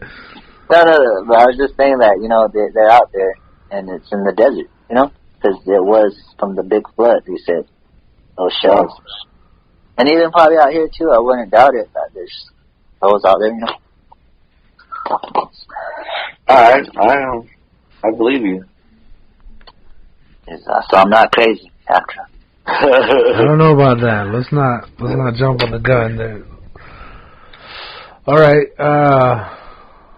Well, I'm just gonna do it again here and just keep following where we're going with this. I don't know what the hell we're gonna call this thing. I'm gonna bring a rattlesnake dream up that just happened recently. So just going back to snakes and then dreaming here. What's crazy is in this dream, it kind of looks like it's all like the ruins of our houses out here, like they're mud huts, and the longer they're out in the rain, they slowly start breaking down, and in the end, they're like piles of mud, kind of like foundational walls that are surrounded by mud. Yeah. Alright, so in my dream, I've been to this place before, and it was all foundations and kind of really old and like ancient steps and all that. And I had like war dreams in there, and I've had dreams where I just kind of appear in this place. And I just had this dream the other day where I rode up, and like I had seen, I came in this like alleyway surrounded by foundations, and there was this kind of big step up, and it was kind of hardened like cement, but it was dirt. And it had this big hole in the face of the step. This big hole, and then there was like skins. There was rattlesnake skins, like everywhere, like all over the place. And in my dream, I'm just like, what the fuck? Like, well, like better make sure there's no rattlesnakes. And I look around, and there's two of them. Kind of like I just walked up, and then I saw the skins in the hole, and then I was like, wait a minute, snakes. And then I started looking around, and there was one on this side of it, like one in front of me and one behind me, and like they just kind of looked all dusty, like how snakes usually look all clean and smooth and all that, like they're almost juicy, like their scales are almost like moist. Like these two, they looked all gray and dusty and like kind of like the area around me. So it kind of in my mind, I was like, oh, there's all these old skins, there's old buildings, so these snakes are old too. Like they're nothing, they're dead bodies of snakes and skeletons. And I reached down to like, oh yeah, just to confirm it, and I grabbed the snake, and it fucking like. It moved, it's kind of swirled up, like, why are you grabbing me? And I let it go, and it kind of, like, came up right, it kind of, no, boy. And it arched up, and it started kind of reaching around my leg. And then I was like, oh, crap, whenever you start hearing, like, you see a snake. Anytime you see the snake, there's this kind of natural response to kind of, like, tense up. So this first one I touched, and it moved, no rattle yet, but it just moved and kind of came towards me and started kind of overlapping my leg, and I'm like, and I got real stiff. And then there's the other one that I thought was also dead. It kind of, I was like, all right, I'm just going to move away from this snake this way. And like, I tensely moved to my right, and the other snake kind of arched up. It kind of came out of the dust and arched up at me. And like when I was like, I was like, oh shit, like I tensed up even more. The snake around my leg started rattling. They both started rattling, and then I started hearing down in the hole that's in the step. I started hearing more rattles, like a bunch. And I was like, holy shit, like I'm stuck between two rattlesnakes and possibly more in this hole. And I started like tensing up, and I was like, all right, game plan. I started looking at the one on my leg, and I was like, all right, I'm gonna kick this snake off. Like, I tried to, like, when it first moved, I tried to throw it, but I was so panicked that I just dropped it, like, down by my leg, and that's when it kind of curved over me. So I was like, all right, what I'm gonna do is I'm gonna scoop this one with my foot and kick it way over there, and then I'm gonna jump really high away from the one next to me.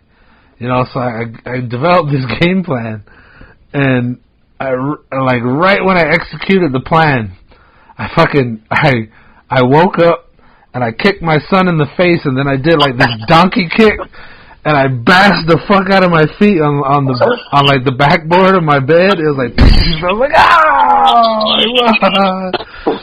so like the one snake, I know, you don't remember, you were asleep. But yeah, like I kicked him in his face with the one foot, and then I like donkey kicked back with both my legs.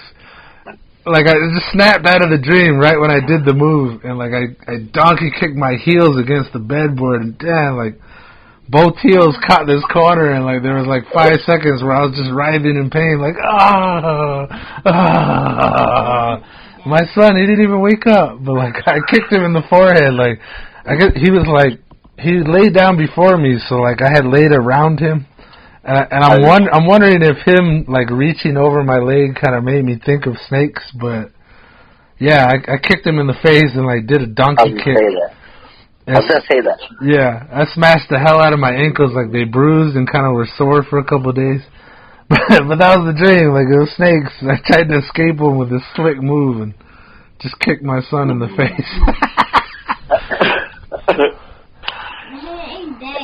It was a dream. Yeah, it was a dream. I did the same thing. In the face when you were in your dream. Yeah, I know, boy. But why did you do that? Yeah, he was all mad at me. He didn't know. Like, he didn't even wake up when I kicked him, but the next day I told the story. I forgot all about it. I told it, and he got all mad. Like, Dad, you kicked me.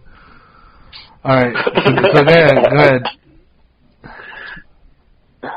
No children were harmed during the making of this game. Just a quick couple seconds. Like, I don't know if that too. I don't know what kind of dream I was having.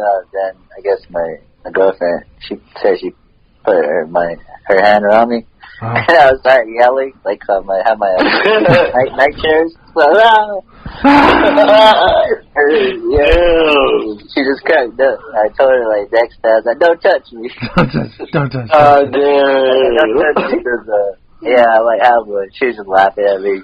Like sometimes I'll be cracking at. She just I'm gonna touch you and show her your leg, and sometimes I told her I'm gonna kick you or hit you.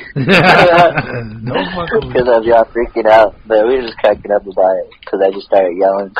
She just tried to put her arms around me. Freaking out, man. But yeah, I hear you. Yeah, no, a bunch of snakes. That was scary. That's scary. Yeah. No, yeah, I was totally intense. When I woke up, my heart was pounding and like I was all sweaty. But yeah, like my escape move, I just kicked him in the face and donkey kicked my wall like really bad. Dang. So, what's your guys' list now? Movies, like you know. My next one is Clash of the Titans. All right. There's a remake, there's an old one, and there's a new one. I was always into Greek mythology, so this one kind of fit the bill. But just the fact that it was like there was a pre-battle before they have to, I think it's the Kraken, where they have to fight him, but the guy goes and has to cut off Medusa's head because whoever looks at Medusa turns into a stone, and then he has to go and show the Medusa's head to the creature, and then he turns into stone. So, but it kind of the theme of like creature kind of scaring the people, or like you know, having a hold on the people, or like this darkness just kind of spreading because there's something that's like in the ocean, you know. So I think that was. I mean, I think that's always a common theme in the stories that we. I don't know if we tell them out of interest or for entertainment, but like we definitely tell them as a warning. You know, Yeah. It's not just for shits and gigs. You know, they're like there's all these kind of truths to these things, like big ass shark or big ass snake or you know this. I don't know. Like I said, like it just these are things that the people before us talked about, you know, and you know it's almost like there's also this mystery to it, to where you don't see it, and so there's like almost a hint of not believing or not. Like if it's deep in the ocean and you don't see it, so you can be naive to it or close-minded to what's possibly, you know, roaming underneath us. So that one was a good story. So that was what I picked. Have you seen the old one? Yeah. That Medusa was like, oh, I mean, I always watched it. It was cool, the tarantulas and everything, like the whole story, you know, of course. But Medusa, that freaked me out, and that was like the grand finale, waiting for the ending of that. Like besides the sea big monsters, whatever. Yeah, the god. Yeah, no, that you know the new age digital like sometimes doesn't really do it, you know. Yeah, the older version of the Clash of the Titans, it was Medusa, but it was like almost like a. I don't know. It wasn't. Yeah, it was it might have been clay. That's it. Yeah, I was gonna say that. But I mean, and I remember when I was walking, like put his bow and arrow on the back of her, and she'll start walking. Yeah, that freaked me out because she was walking on her hands. Yeah. That went up to snakes too, where it evolved to Medusa, you know, the goddess. Yeah, because she was once beautiful, right? You said. I think so. I don't really know. I mean, I just know that if you looked at her, you turned into stone, and that was why they needed her head so that they could turn the Kraken into stone. I think it's something like that. I mean, you might be right. It usually is when there's like this princess power with too much power or something, they wind up becoming something else, something not beautiful. And it's probably like, I wish it was a podcast. I'll tell them down, I'll lay down the rules about it. Get all mad, you know. But, at least, I'll go for it. I was going to say, I think maybe for another episode we can do, like, mythology and stuff, but... yeah, that would be fun. There's kind of I don't know, I feel like there's always some thread that ties it to modern stories. I mean, even, like, with like Greek mythology, the guy that does that, he's supposed to be like half man, half god, because can't remember. I think Hercules is his dad, and Zeus. Yeah, there you go. Yeah. So I mean,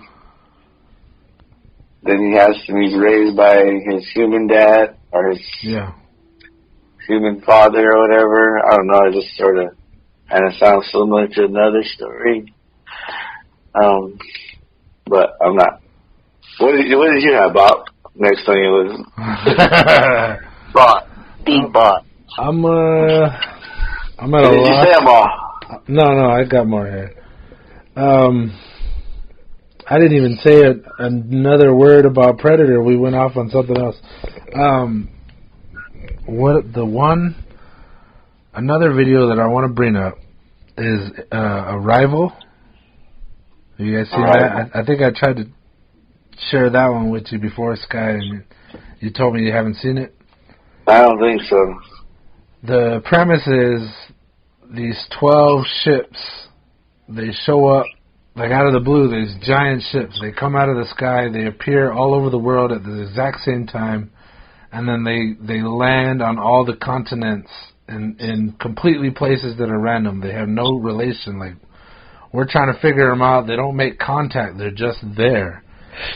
And then the people, like I guess let's say America, they go to their arrival ship, and they start trying to interact with it. They start trying to do tests, and then at some point they're allowed inside. And that's when they make, first contact with aliens.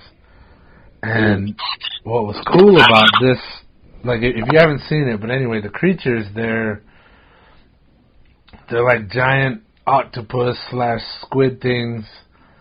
They have the ability to communicate. They've created these ships, but they're, instead of in water, it seems like they're floating in gas.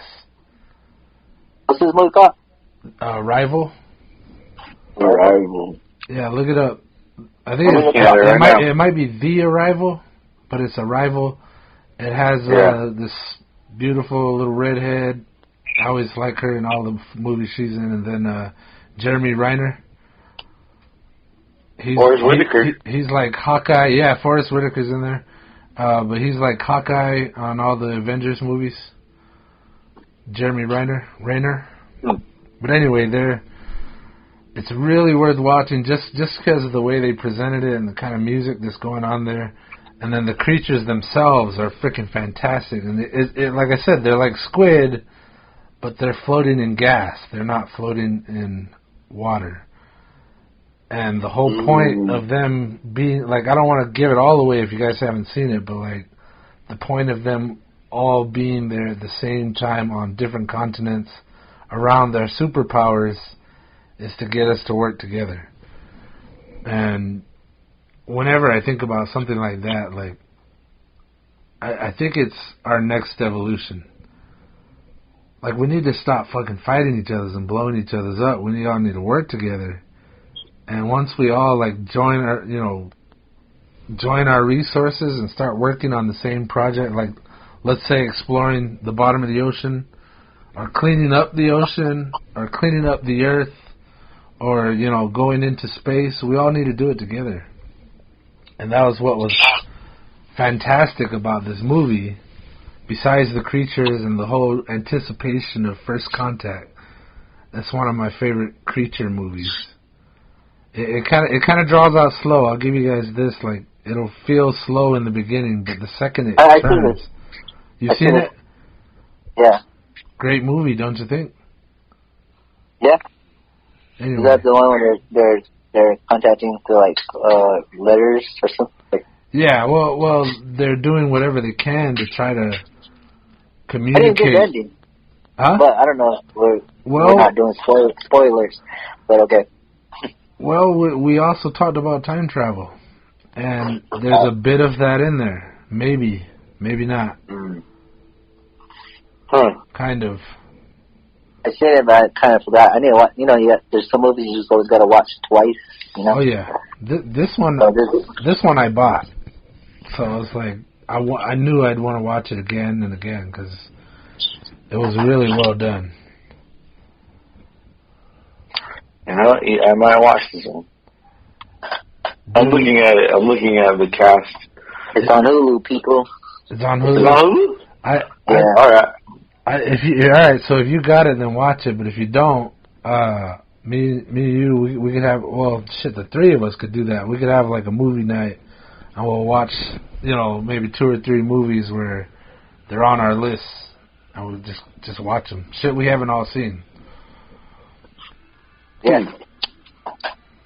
Nice. I think this episode is just going to be called Theories Gone Off the Rails with Isiah Reino because we are nowhere near the tracks. The subjects laws, we're doing the movie list, but we're not, and I tend to go off. Yeah, well, let's keep going. What else? I think it reflects the lack of knowledge we have about deep sea. Uh-huh. Every time you hear, I hear deep sea, I think about that old music video of Hello, Cool J and the, what's it, Deep Blue Sea? Music video, he's all like, blue sea, and then the water's all pouring everywhere on it. He's all rapping. I think you should have that for your outro on this. Let's say everybody jam this, LL Cool J, because he's deep in the sea, and he's all rapping. All you hear in the chorus, deep blue sea. And it's just all rapping. He was on the soundtrack? Yeah, and he's showing him inside the thing that's just flooding, but he's all rapping, all hardcore about it. Oh, nice. All right. You should watch it after this. I'm gonna look up the song for sure. Yeah, I'm gonna have to. I just remember from like when I was 7. I mean, I never watched it, but now I want to watch it again right now. People see, yeah, it's on my list. You know, that kind of gave me the Spear vibe. Like, I guess, like I remember watching the Spear, but then when I watched Deep Blue Sea, it was like, I kind of got the same. I mean, I don't know why. Okay, I want to bring up a movie. All right. Go ahead. It's like the Spear too. That's what I thought. How you said similar. What? And it's called Underwater. You guys seen that one? Underwater. I'm gonna look it up right now. The one with Bella. Oh yeah. Okay, I actually almost brought that up. Yeah. That was a badass movie. I really think I fell asleep halfway through, so like I know how it ends, and that kind of fucked it all up for me. It looked. Well, the ending, I got a kick out of it because I already knew kind of like what it was going at, where it was going, and it was like that. Like we don't know what's deep underneath the sea, and they're just engineers and all, for whatever reason for the government, and of course, spoiler alert, people, if you've never seen it, but. Earmuffs, you don't want to hear it. So, anyways. Don't do it. Don't do it. Go pause and go away. Yeah. Earmuffs, people, you don't want to hear this shit, so I don't want to hear it, message me, man, you fuck. Anyways, so with that, those, whatever they are, just say it like that.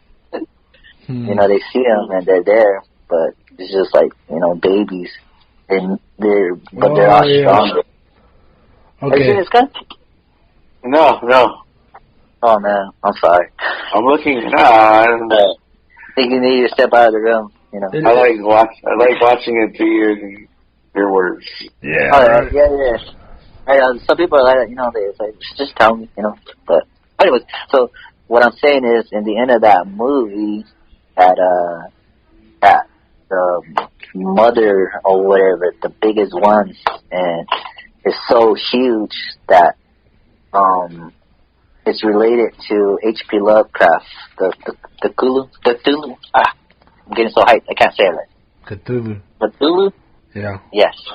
And that's what they're saying, that's what it was. Yeah, no shit. Yeah. And it's based off of his book, the god of, I mean, I don't want to say it, but he's like, back in the, I think, 17 or 18? I think the 18. Like 100 he wrote books. Oh yeah, boy. And there's the movie about it, like those low budget ones, but that go by his books, and that's what Stephen King and all these other book artist people got their, where they got their knowledge is through his books, because they're crazy. H.P. Lovecraft books, crazy. But I'm saying is that talk about gods and monsters from deep in the sea. That was based off of that.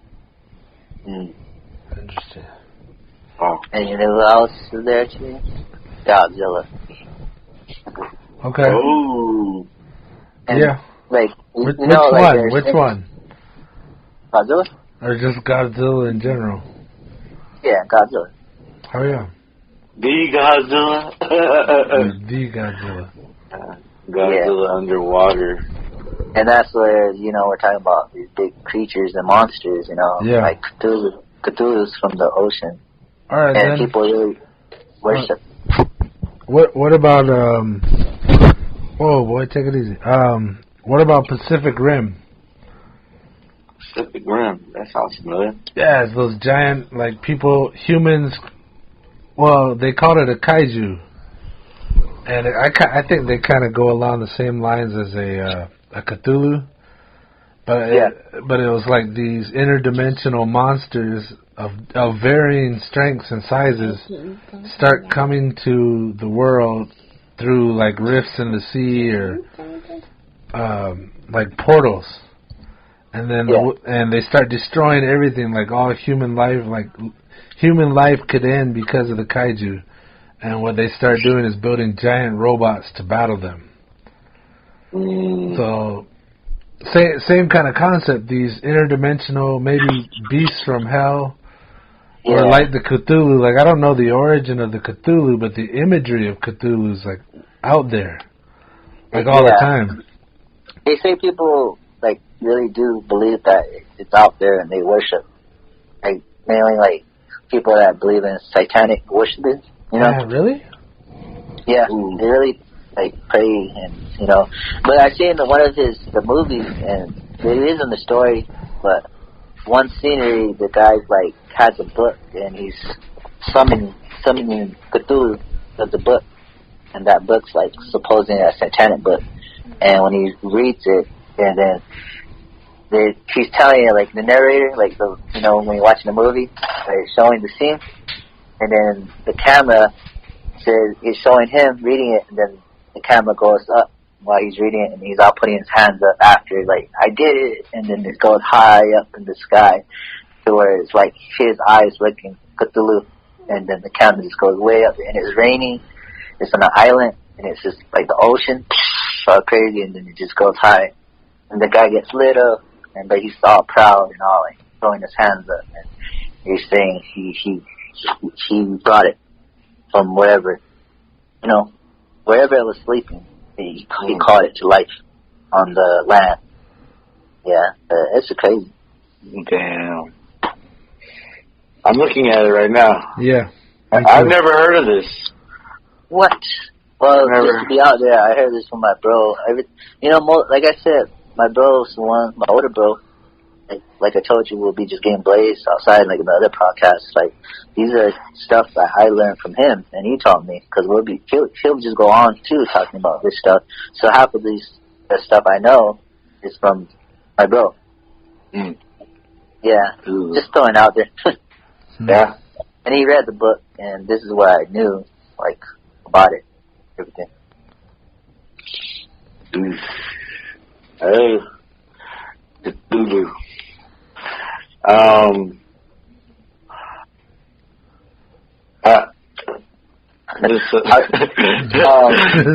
So back to Godzilla, like, I don't know, they're saying that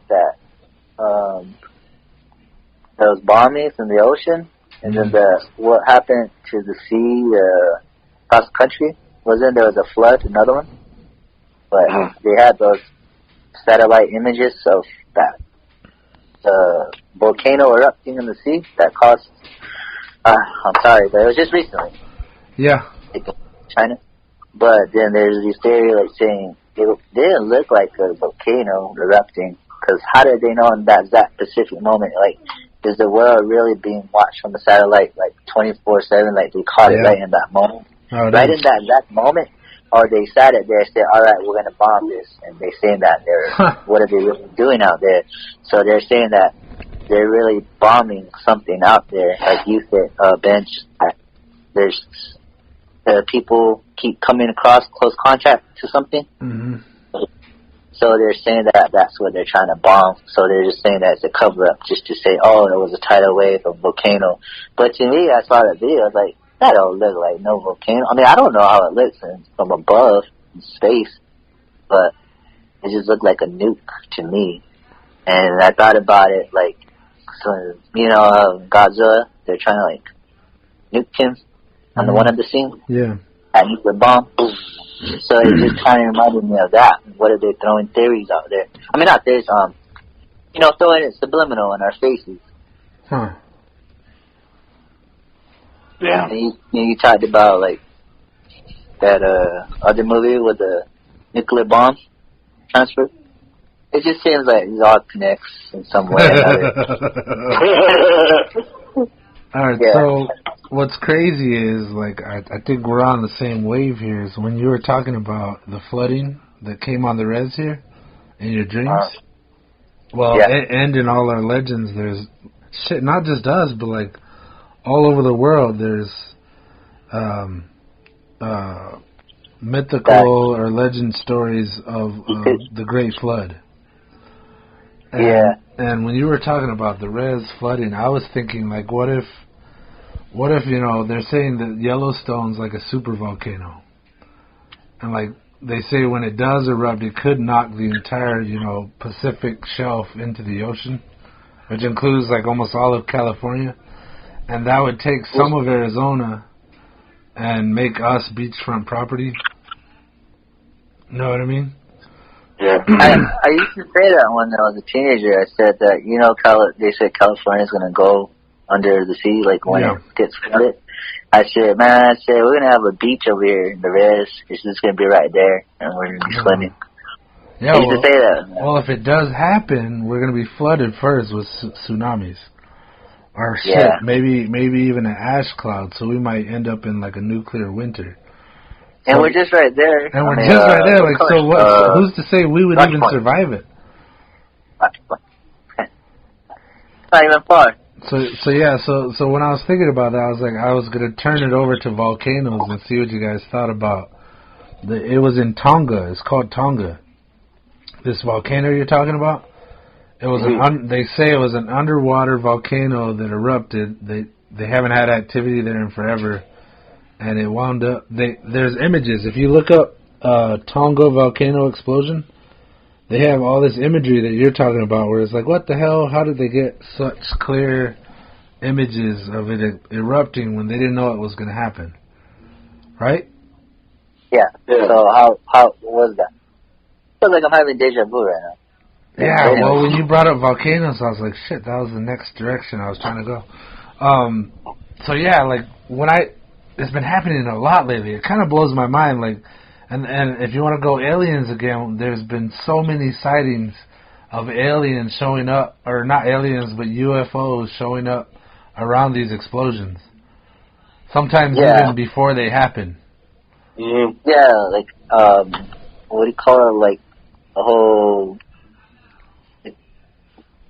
How do you say it? Strategies?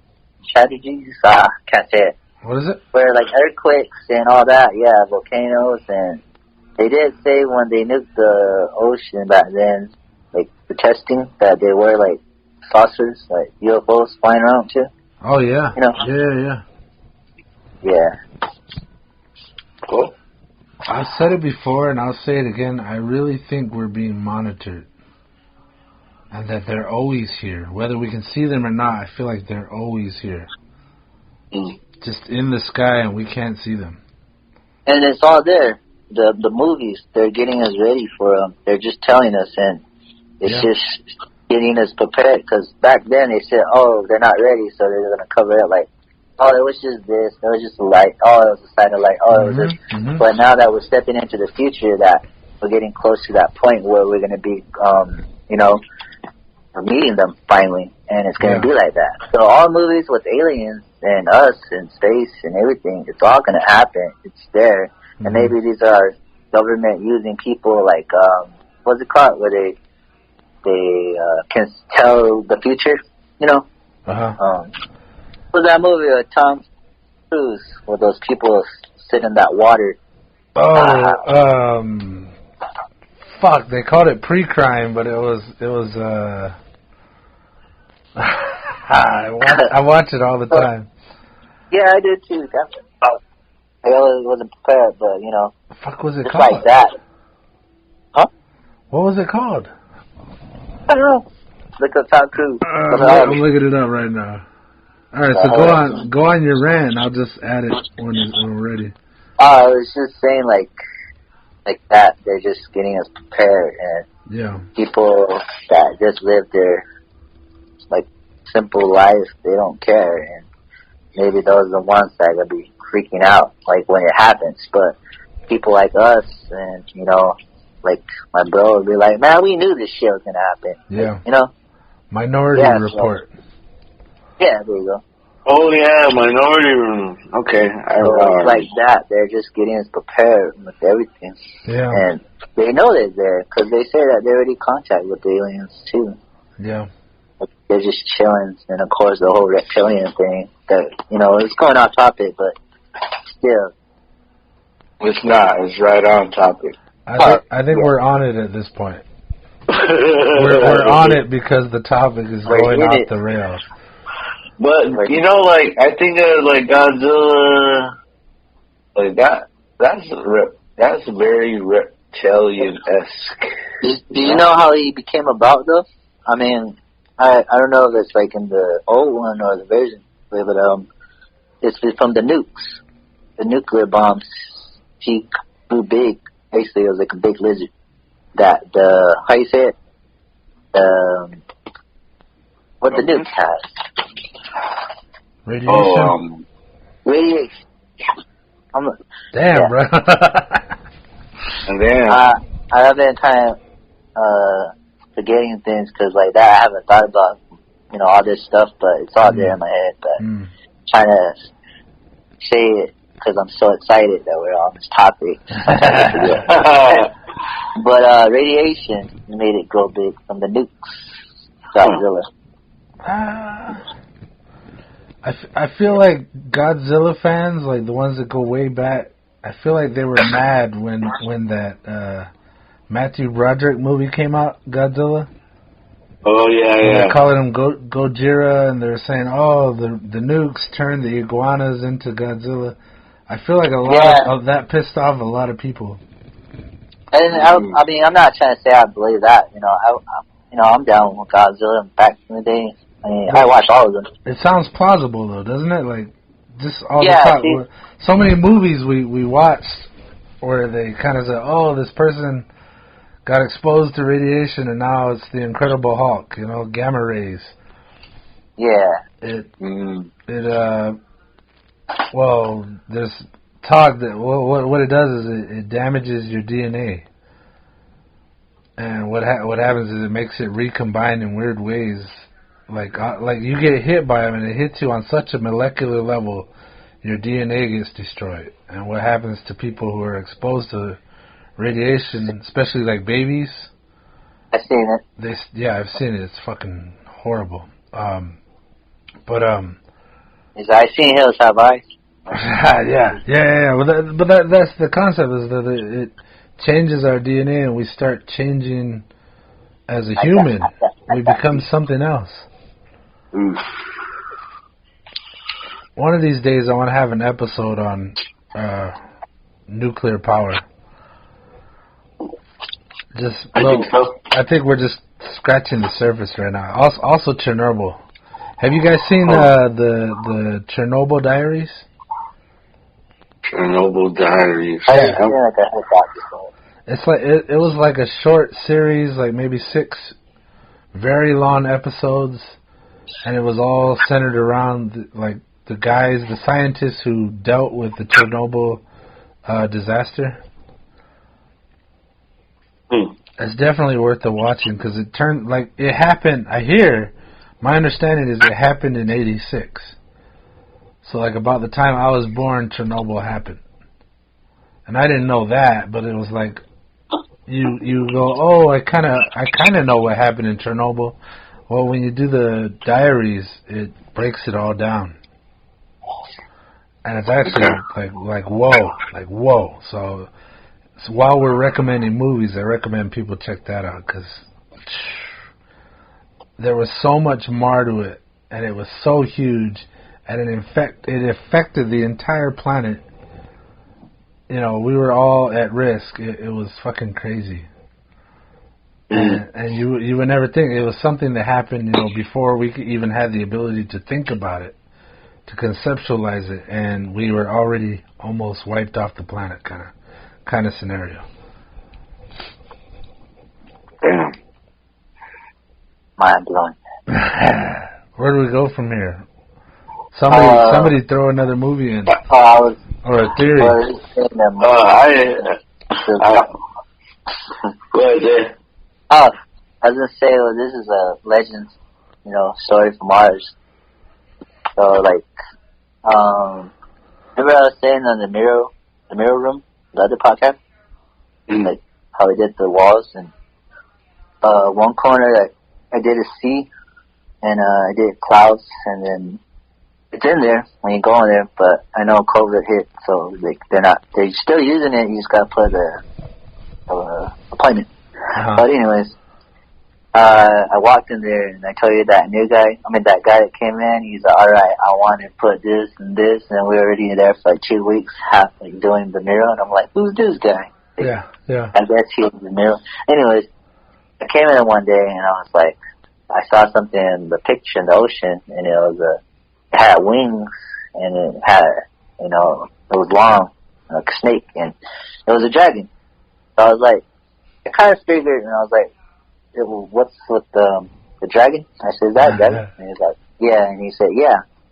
And I said, you ever heard of the legend story about that monster that they said it was like a lizard? Yeah. Or whatever.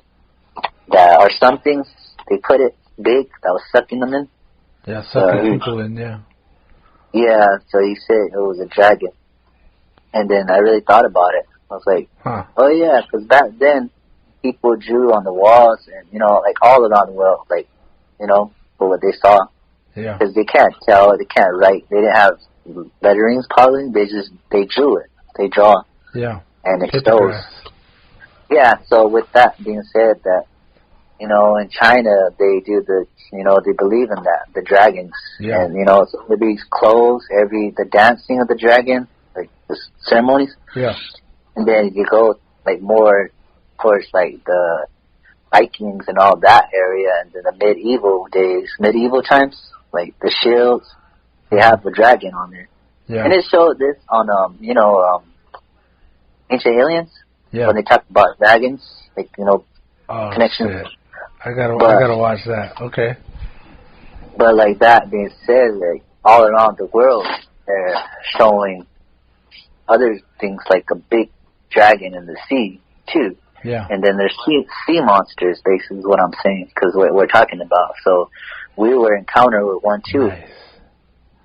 And that's where we come within our stories, Yeah. with that. And I don't know, like, I don't know if it's right to talk about it because it's, pre-recorded order, but I think so. Like that, we're not, supposed to talk. But, anyways, what I'm trying to say is that, we got close encounter with it. Yeah. And I would tell the story too, but, all in all, it's just like that. Just want to leave it at that. Probably people would want to hear it though, Yeah. Partially. Right. But, where am I going with this? You were talking about the legend.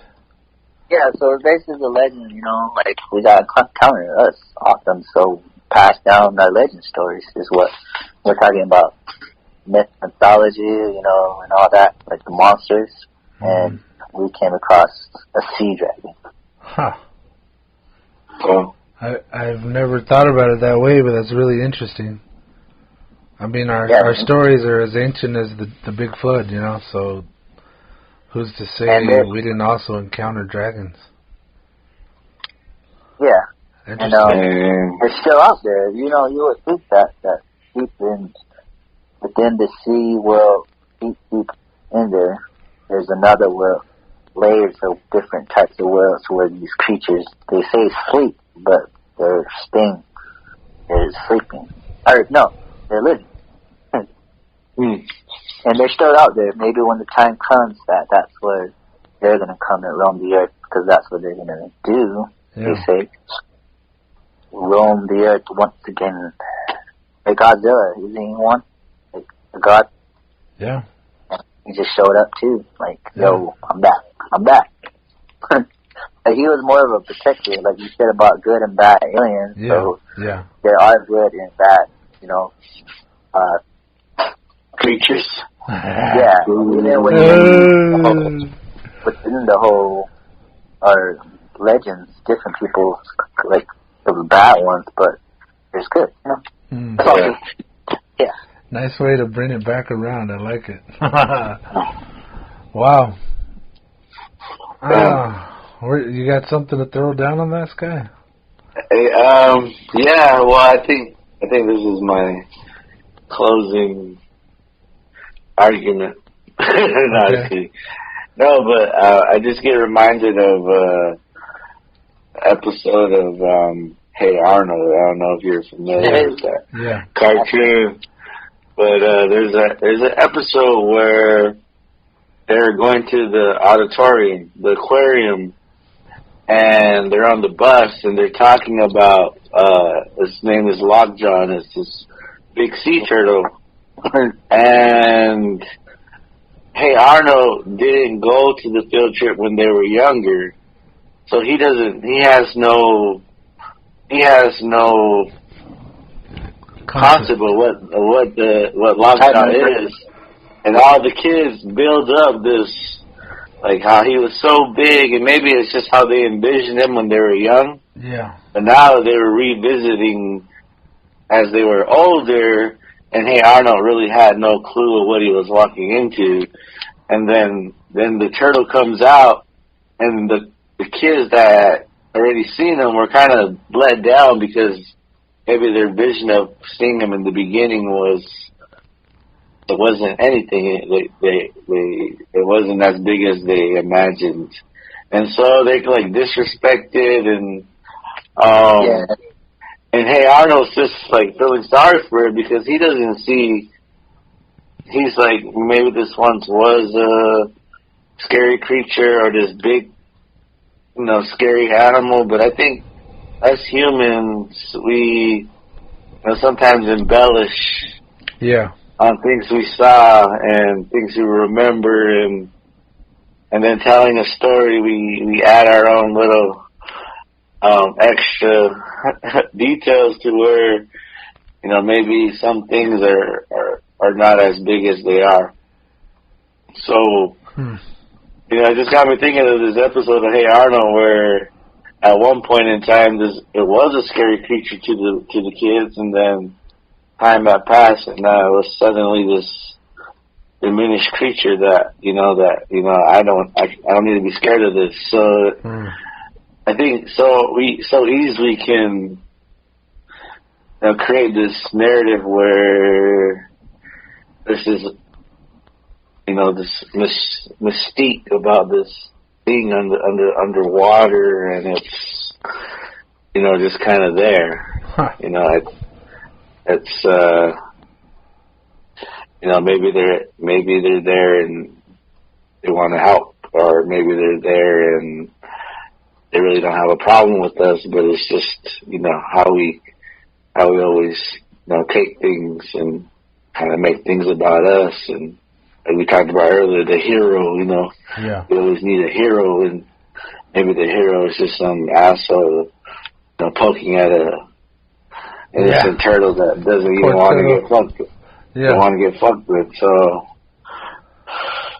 I guess kind of what you were saying about the movie Spirit, like how much of us are we the problem? Godzilla ain't fucking with nobody. We're fucking with Godzilla. Yeah, he's just basically like, but like he's basically saying like, yo man, I'm here to help you guys. Like there's all these different other like the King Kong versus Godzilla, like all the ancient gods come back. That's what they say. You seen that one, right? King Kong versus Godzilla. Like saying he's there to protect. He's a protector, and maybe like that. He's just waiting for a time like that to come, just like in the movies. Basically, that's why he came, is because he's protecting us, and we're fucking with it because we can't comprehend the mind and us humans seeing that kind of thing in our eyes that they just kill it. No. Well, but he's all fighting different monsters, like the old ones. All of them come back. Well, that's what the Russians were saying about the aliens. There's some that are here for the advancement of humanity, and there are others that are here to destroy us. Have you heard our track, Visual Doom, the Eyes from Above? That explains a lot. What? No, I haven't. Is it available on YouTube? Is advertising. It's on SoundCloud. Visual Doom. Visual Doom. I think it is on YouTube too. Oh, really? I think so. I'm looking it up right now. VISUAL space DOOM. Eyes from Above. But the lyrics, yeah, you jam it, and you'll hear it. We explain a lot about the whole aliens. Yeah. But you saw that episode of Hey Arnold? Yeah, I did. Okay. And did they free him? Yeah. They have. The grandma and Hey Arnold break in and let him in back into the ocean. The guy was always cool. But I thought when you were talking about Hey Arnold, I thought you were talking about that one where they're at that park or that lake in the park that everybody's trying to get a hold of that other big fish. Oh. Then everybody's talking about it, like saying, yeah, it's out there, and I don't know the name of it, but yeah, eventually Arnold and his name Joe, his friend. Yeah. The shoot one? Yeah. Yeah. They get it. And they're all proud and they're gonna take it.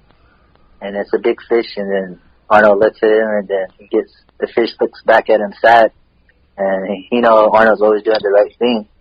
So he's all telling Joe, like, look at him, and then Joe's like, he's like, you're not gonna do it, basically you always do. But, the right thing to do is just let it be. And that's what they say about these things, like, become close counter and different things, like, just respect it. Like, it's here with us in this earth.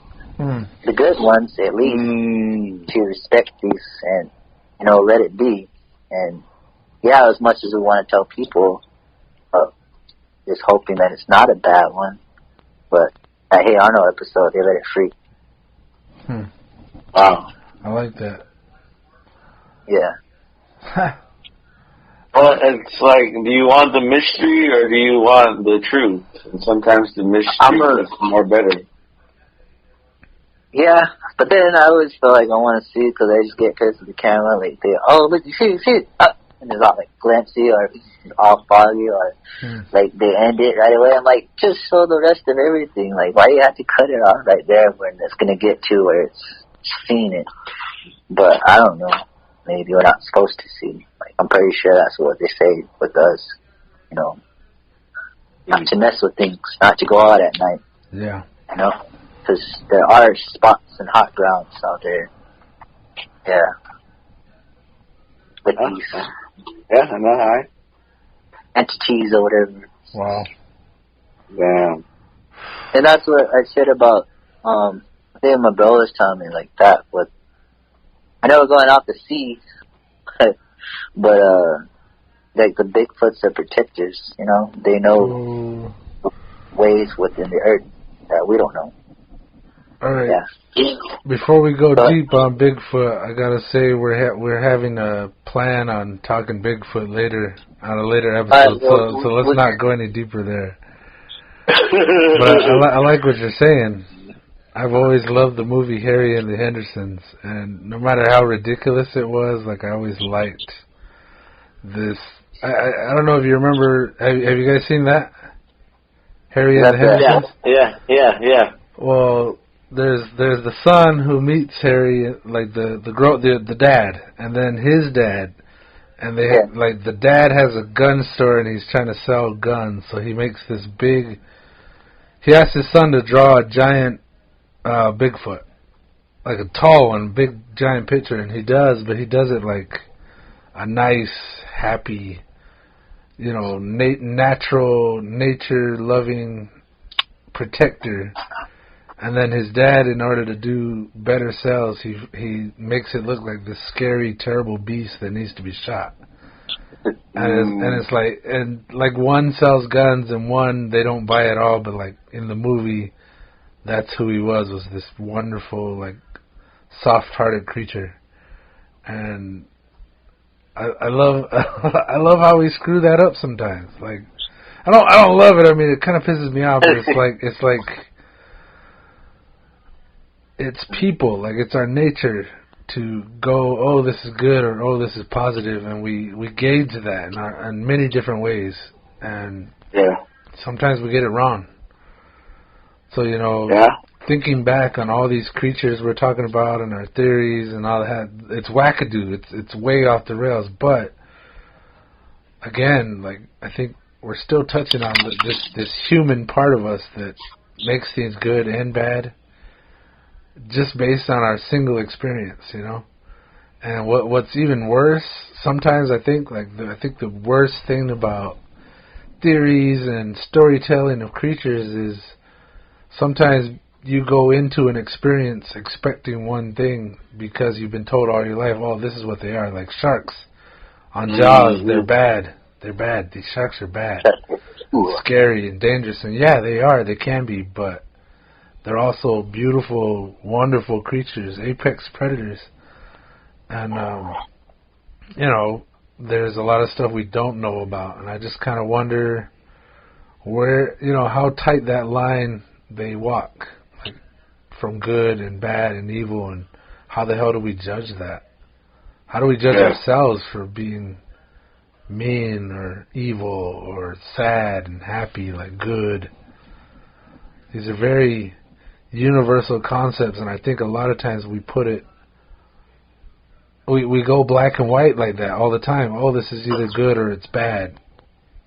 And a lot of times we fail to experience or believe in the gray, that whole gray area where, you know, this creature is neither bad nor good. It's just there, just like us. Aliens or under the sea or out in space. Under the sea. Under the sea. So, I guess that's my closing statement here, is that I like the mythology of all of this. You know, we're talking origins all the time on this podcast, and even our legends are tied into this huge untold story of what actually happened on Earth before people were taking records by, you know, language and writing. There was pictographs, pictures on the walls, like you said, Isaiah, and it's like, I love that. That I can relate to. And I think everybody, even before they could explain what they felt, I think this sense of wonder, history. Yeah, it was there too. They had the same sense. Maybe even more so, you know. That's why angels, you know, drawings of angels and lights in the sky exist, because there's so much more reverence for it. Yeah. So what are you going to say? I was going to say something. You said about, I wrote this on Facebook, like, probably, like, when I was, like, 2014 or 13? I think it was 13. I said, in a way I put it, I don't remember, I can probably find it again, but I don't want it, it's too far. But I said, what if the past of all times of everything, the temples and everywhere around, and all of it connects that? What if the past was the future, since we can talk to animals and talk to, you know, everything that, the knowledge that, you know, everywhere in the past, and they don't even know to this day, like the pyramids, like how they were. Everybody has their theories, but I just said this, like, what if the future was past, but we're going backwards. We are where we're at the present is the past. But wow. Okay, you know what I mean? What if we fuck it up and make ourselves lose knowledge? You know? Yeah. That's a cool theory. Like they say, like, you know, people fly, there's ships, there's this and that, there's things in the sky, and ancient, like, monsters and Greeks, and then, like, the god of, like, what was that? The one with the 8 arms? I want to say Vishnu, but in India, But right? all I'm saying is that all that knowledge and everything, with all the creatures, myth creatures, and legend stories everywhere around the world, that it was all the future all along. But right now, where we're at right now is the past, that we don't know shit. We don't even know where anything. And all these scientists and everything are trying to say this and this and this. But, and we used to talk to animals, they said, and like, you know, the whole Jesus, this and that, with the snake and all, like, you know, all that. Crazy. So, it's just we're going backwards, basically. We're not going to the future. Basically, we're just falling back. Because we fucked it up.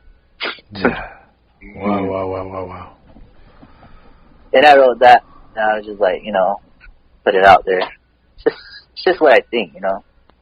Yeah. I think it's right up there with any theory, you know. It's like, what do we fucking know? Like, we can have all our theories all we want, and like that's just as plausible, which is crazy. I think you just blew my mind. I think you just set me on a whole new line of thinking that I want to explore in the future. Is what I think about that. Like, wow. And that's why there's no future, because we're going to end it, because it's going backwards. Yeah. And we already lived the future in the past. Yeah, we're going to bomb ourselves back to the Stone Age. And it's going to reborn itself again like it did many times before. Huh. What if, like, all adults were killed and then all the babies that were left are like monkeys? You know, they have to figure stuff out. They have to figure it out again. There's a movie of that called Planet of the Apes. Okay. Well, what about Lord of the Flies? Like, that was my last movie, was Castaway, but it's the same situation. A whole new civilization or a whole new beginning has to start because a disaster. There's nobody there. You're all alone on the island. Jeez. All right. Wow.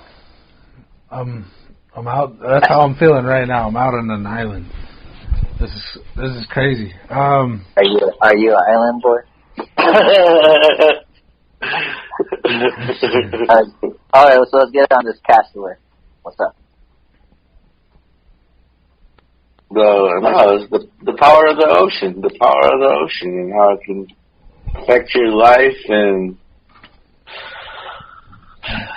you know, it's kind of the will to survive. You know. Yeah. That's a big one. The ocean is a friend. Well, you got to be respectful to your friend. Yeah. And we got, you know, that too, you know, Moana is a part of it too. You know? I haven't watched that. Oh my god. Made me cry, bro. And there's I don't watch these. God. I don't watch these all of them. Well, get on it, bro. Get on it. We're trying to have a conversation here, bro. All right. Well, you got a movie list right now. Like, write it down, bro. And Maui's a god, and you know, it's a god. You know, everything like shapeshifter. You know, yeah. It's just like Ether. Just like Ether. Just like Ether. And it's just like that, the god of the sea, whatever, you know, what was her name? Alright, you know, it's just, yeah, what was going for it? I think Tundalea was the princess, but you're talking about the name of the island?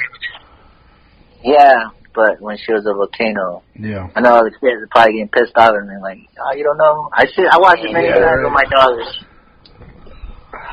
Many times. Oh, man. You're going to get it, know. Yeah. So, you guys cover your movies? Which one is there? Yeah, that was it. That was all of them. Okay. But I love that. What?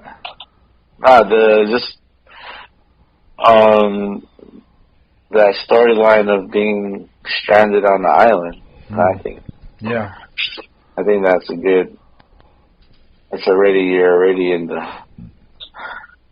in the heat of a good story. Yeah. Well, what's crazy is like people pay to do that. There's competitions to go out and do that. The idea of, you know, being reconnected to nature and fighting for your life to survive, it's kind of like people are paying to go back in time. You know, test their mettle against nature. Well, then that really fits what Isaiah was saying. Yeah. We almost don't know where we think we're going forward, but we're really going backward. Well, you know, going forward at this point means being worried about your taxes and being so focused on the government that you're scared to go outside. And, you know, the idea of going back has so much more positives to it. You know, like, eating your food, eating what you kill, killing what you eat, and, you know, surviving off the land, being in touch with nature. I think a lot of people around the world are feeling like we're losing contact with that. And, you know, now a bunch of people pay to be thrown back into that, even when their life's at risk. And that's the part of the future is going to be, is that it's going to be a world war, water war. Shit. Because that's where it's going to, and, you know, everything's going to drought. And with that, people are going to get greedy and fight. Oh, yeah. You ever see, Max Payne, Matt? Yeah. The new one? The new version? Mm-hmm. You see when that water flows down and all the people on the bottom? Yeah. Like, it's, you know, like that. See, they're throwing it in our faces, man. They know. They know. Yeah, but they make it all theatrical, so it's entertaining, but... that's a kick-ass movie. But anyway, yeah, it was. The fact is that, like, we gotta appreciate water, you know, the shoe dot. Like, you know, that's it. The way of life is us living in this earth. Practically, is, you know, wouldn't even call it like earth. I would say like land. You know, it's basically a water world too. I mean, what we're living in. Yeah. It's all water, so why call it? You know, but we're on the land with no water. So all I'm saying is respect it and appreciate it. And without water, we wouldn't even be living throughout these years and, you know, Stone Ages. Yeah. I wanted to add that when you were talking about flooding in your dream, and you said the water was like knee high. I remember as a kid like loving to go and play in the wash, and I loved it when it was a little bit deeper like that.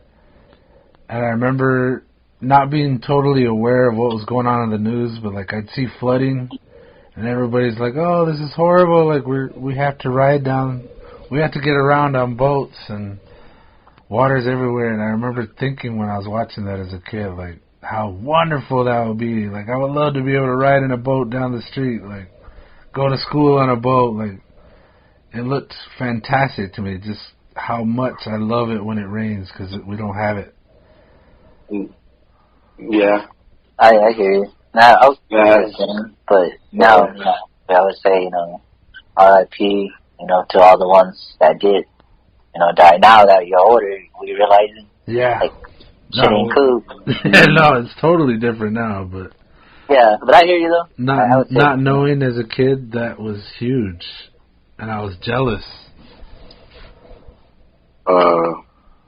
Which is strange.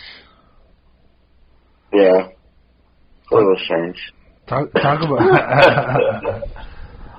how does that make you feel? Okay. Yeah, I know. I remember when Hurricane Katrina was happening, and like people were leaving the area and coming to like Arizona, and you know, just wherever they could come, like wherever they could go, like just. And I remember meeting one guy one time, and he had become a taxi driver in Tucson, and just by chance he just started telling us that he was originally from Louisiana, and his childhood home was was washed away, you know, like he lost his home. And, you know, if you kind of just have to start all over in another place, away from where, you know, maybe that's something we overlook is, you know, maybe we're not too, we're in a good space to where we're not too close, but it's like even then we're talking about it still being affected by it. So it is powerful when, you know, we do that. It's almost like how do we respect it even more? I think that's the real question. That's where it comes down to, like, us, like, we live in the desert. That's why we always pray for water. You know, with the light touch, the fruit ceremonies and everything. You know, because that's our way we get our water, is to appreciate it, you know. And year round, we do these ceremonies to give thanks, you know, to the water. Yeah. Wow. Wow.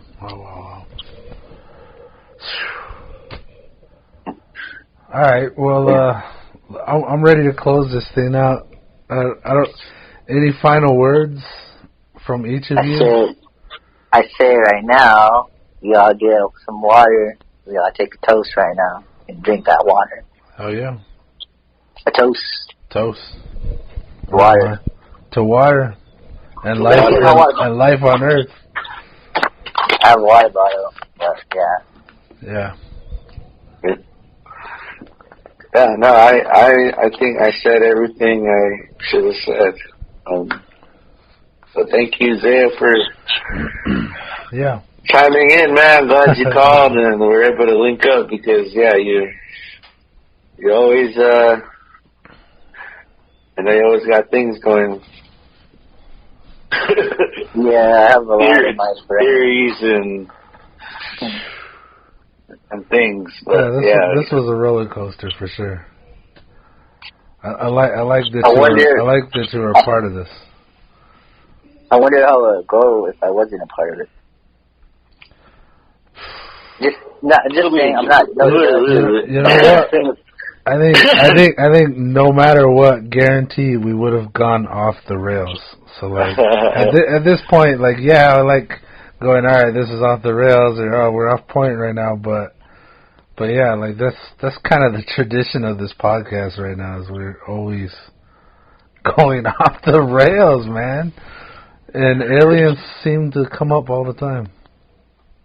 You know how you guys watch South Park? You guys seen that one where the dam, the kids that speedboat, they break it and they flood the whole South Park? Oh shit! No, I haven't seen that. That sounds awesome.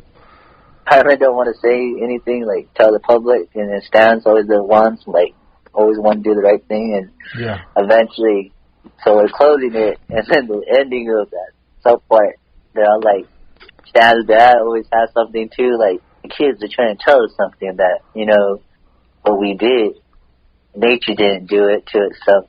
We did it as people. And they're out there, I broke the dam. And then people start coming up, no, I broke the dam. No!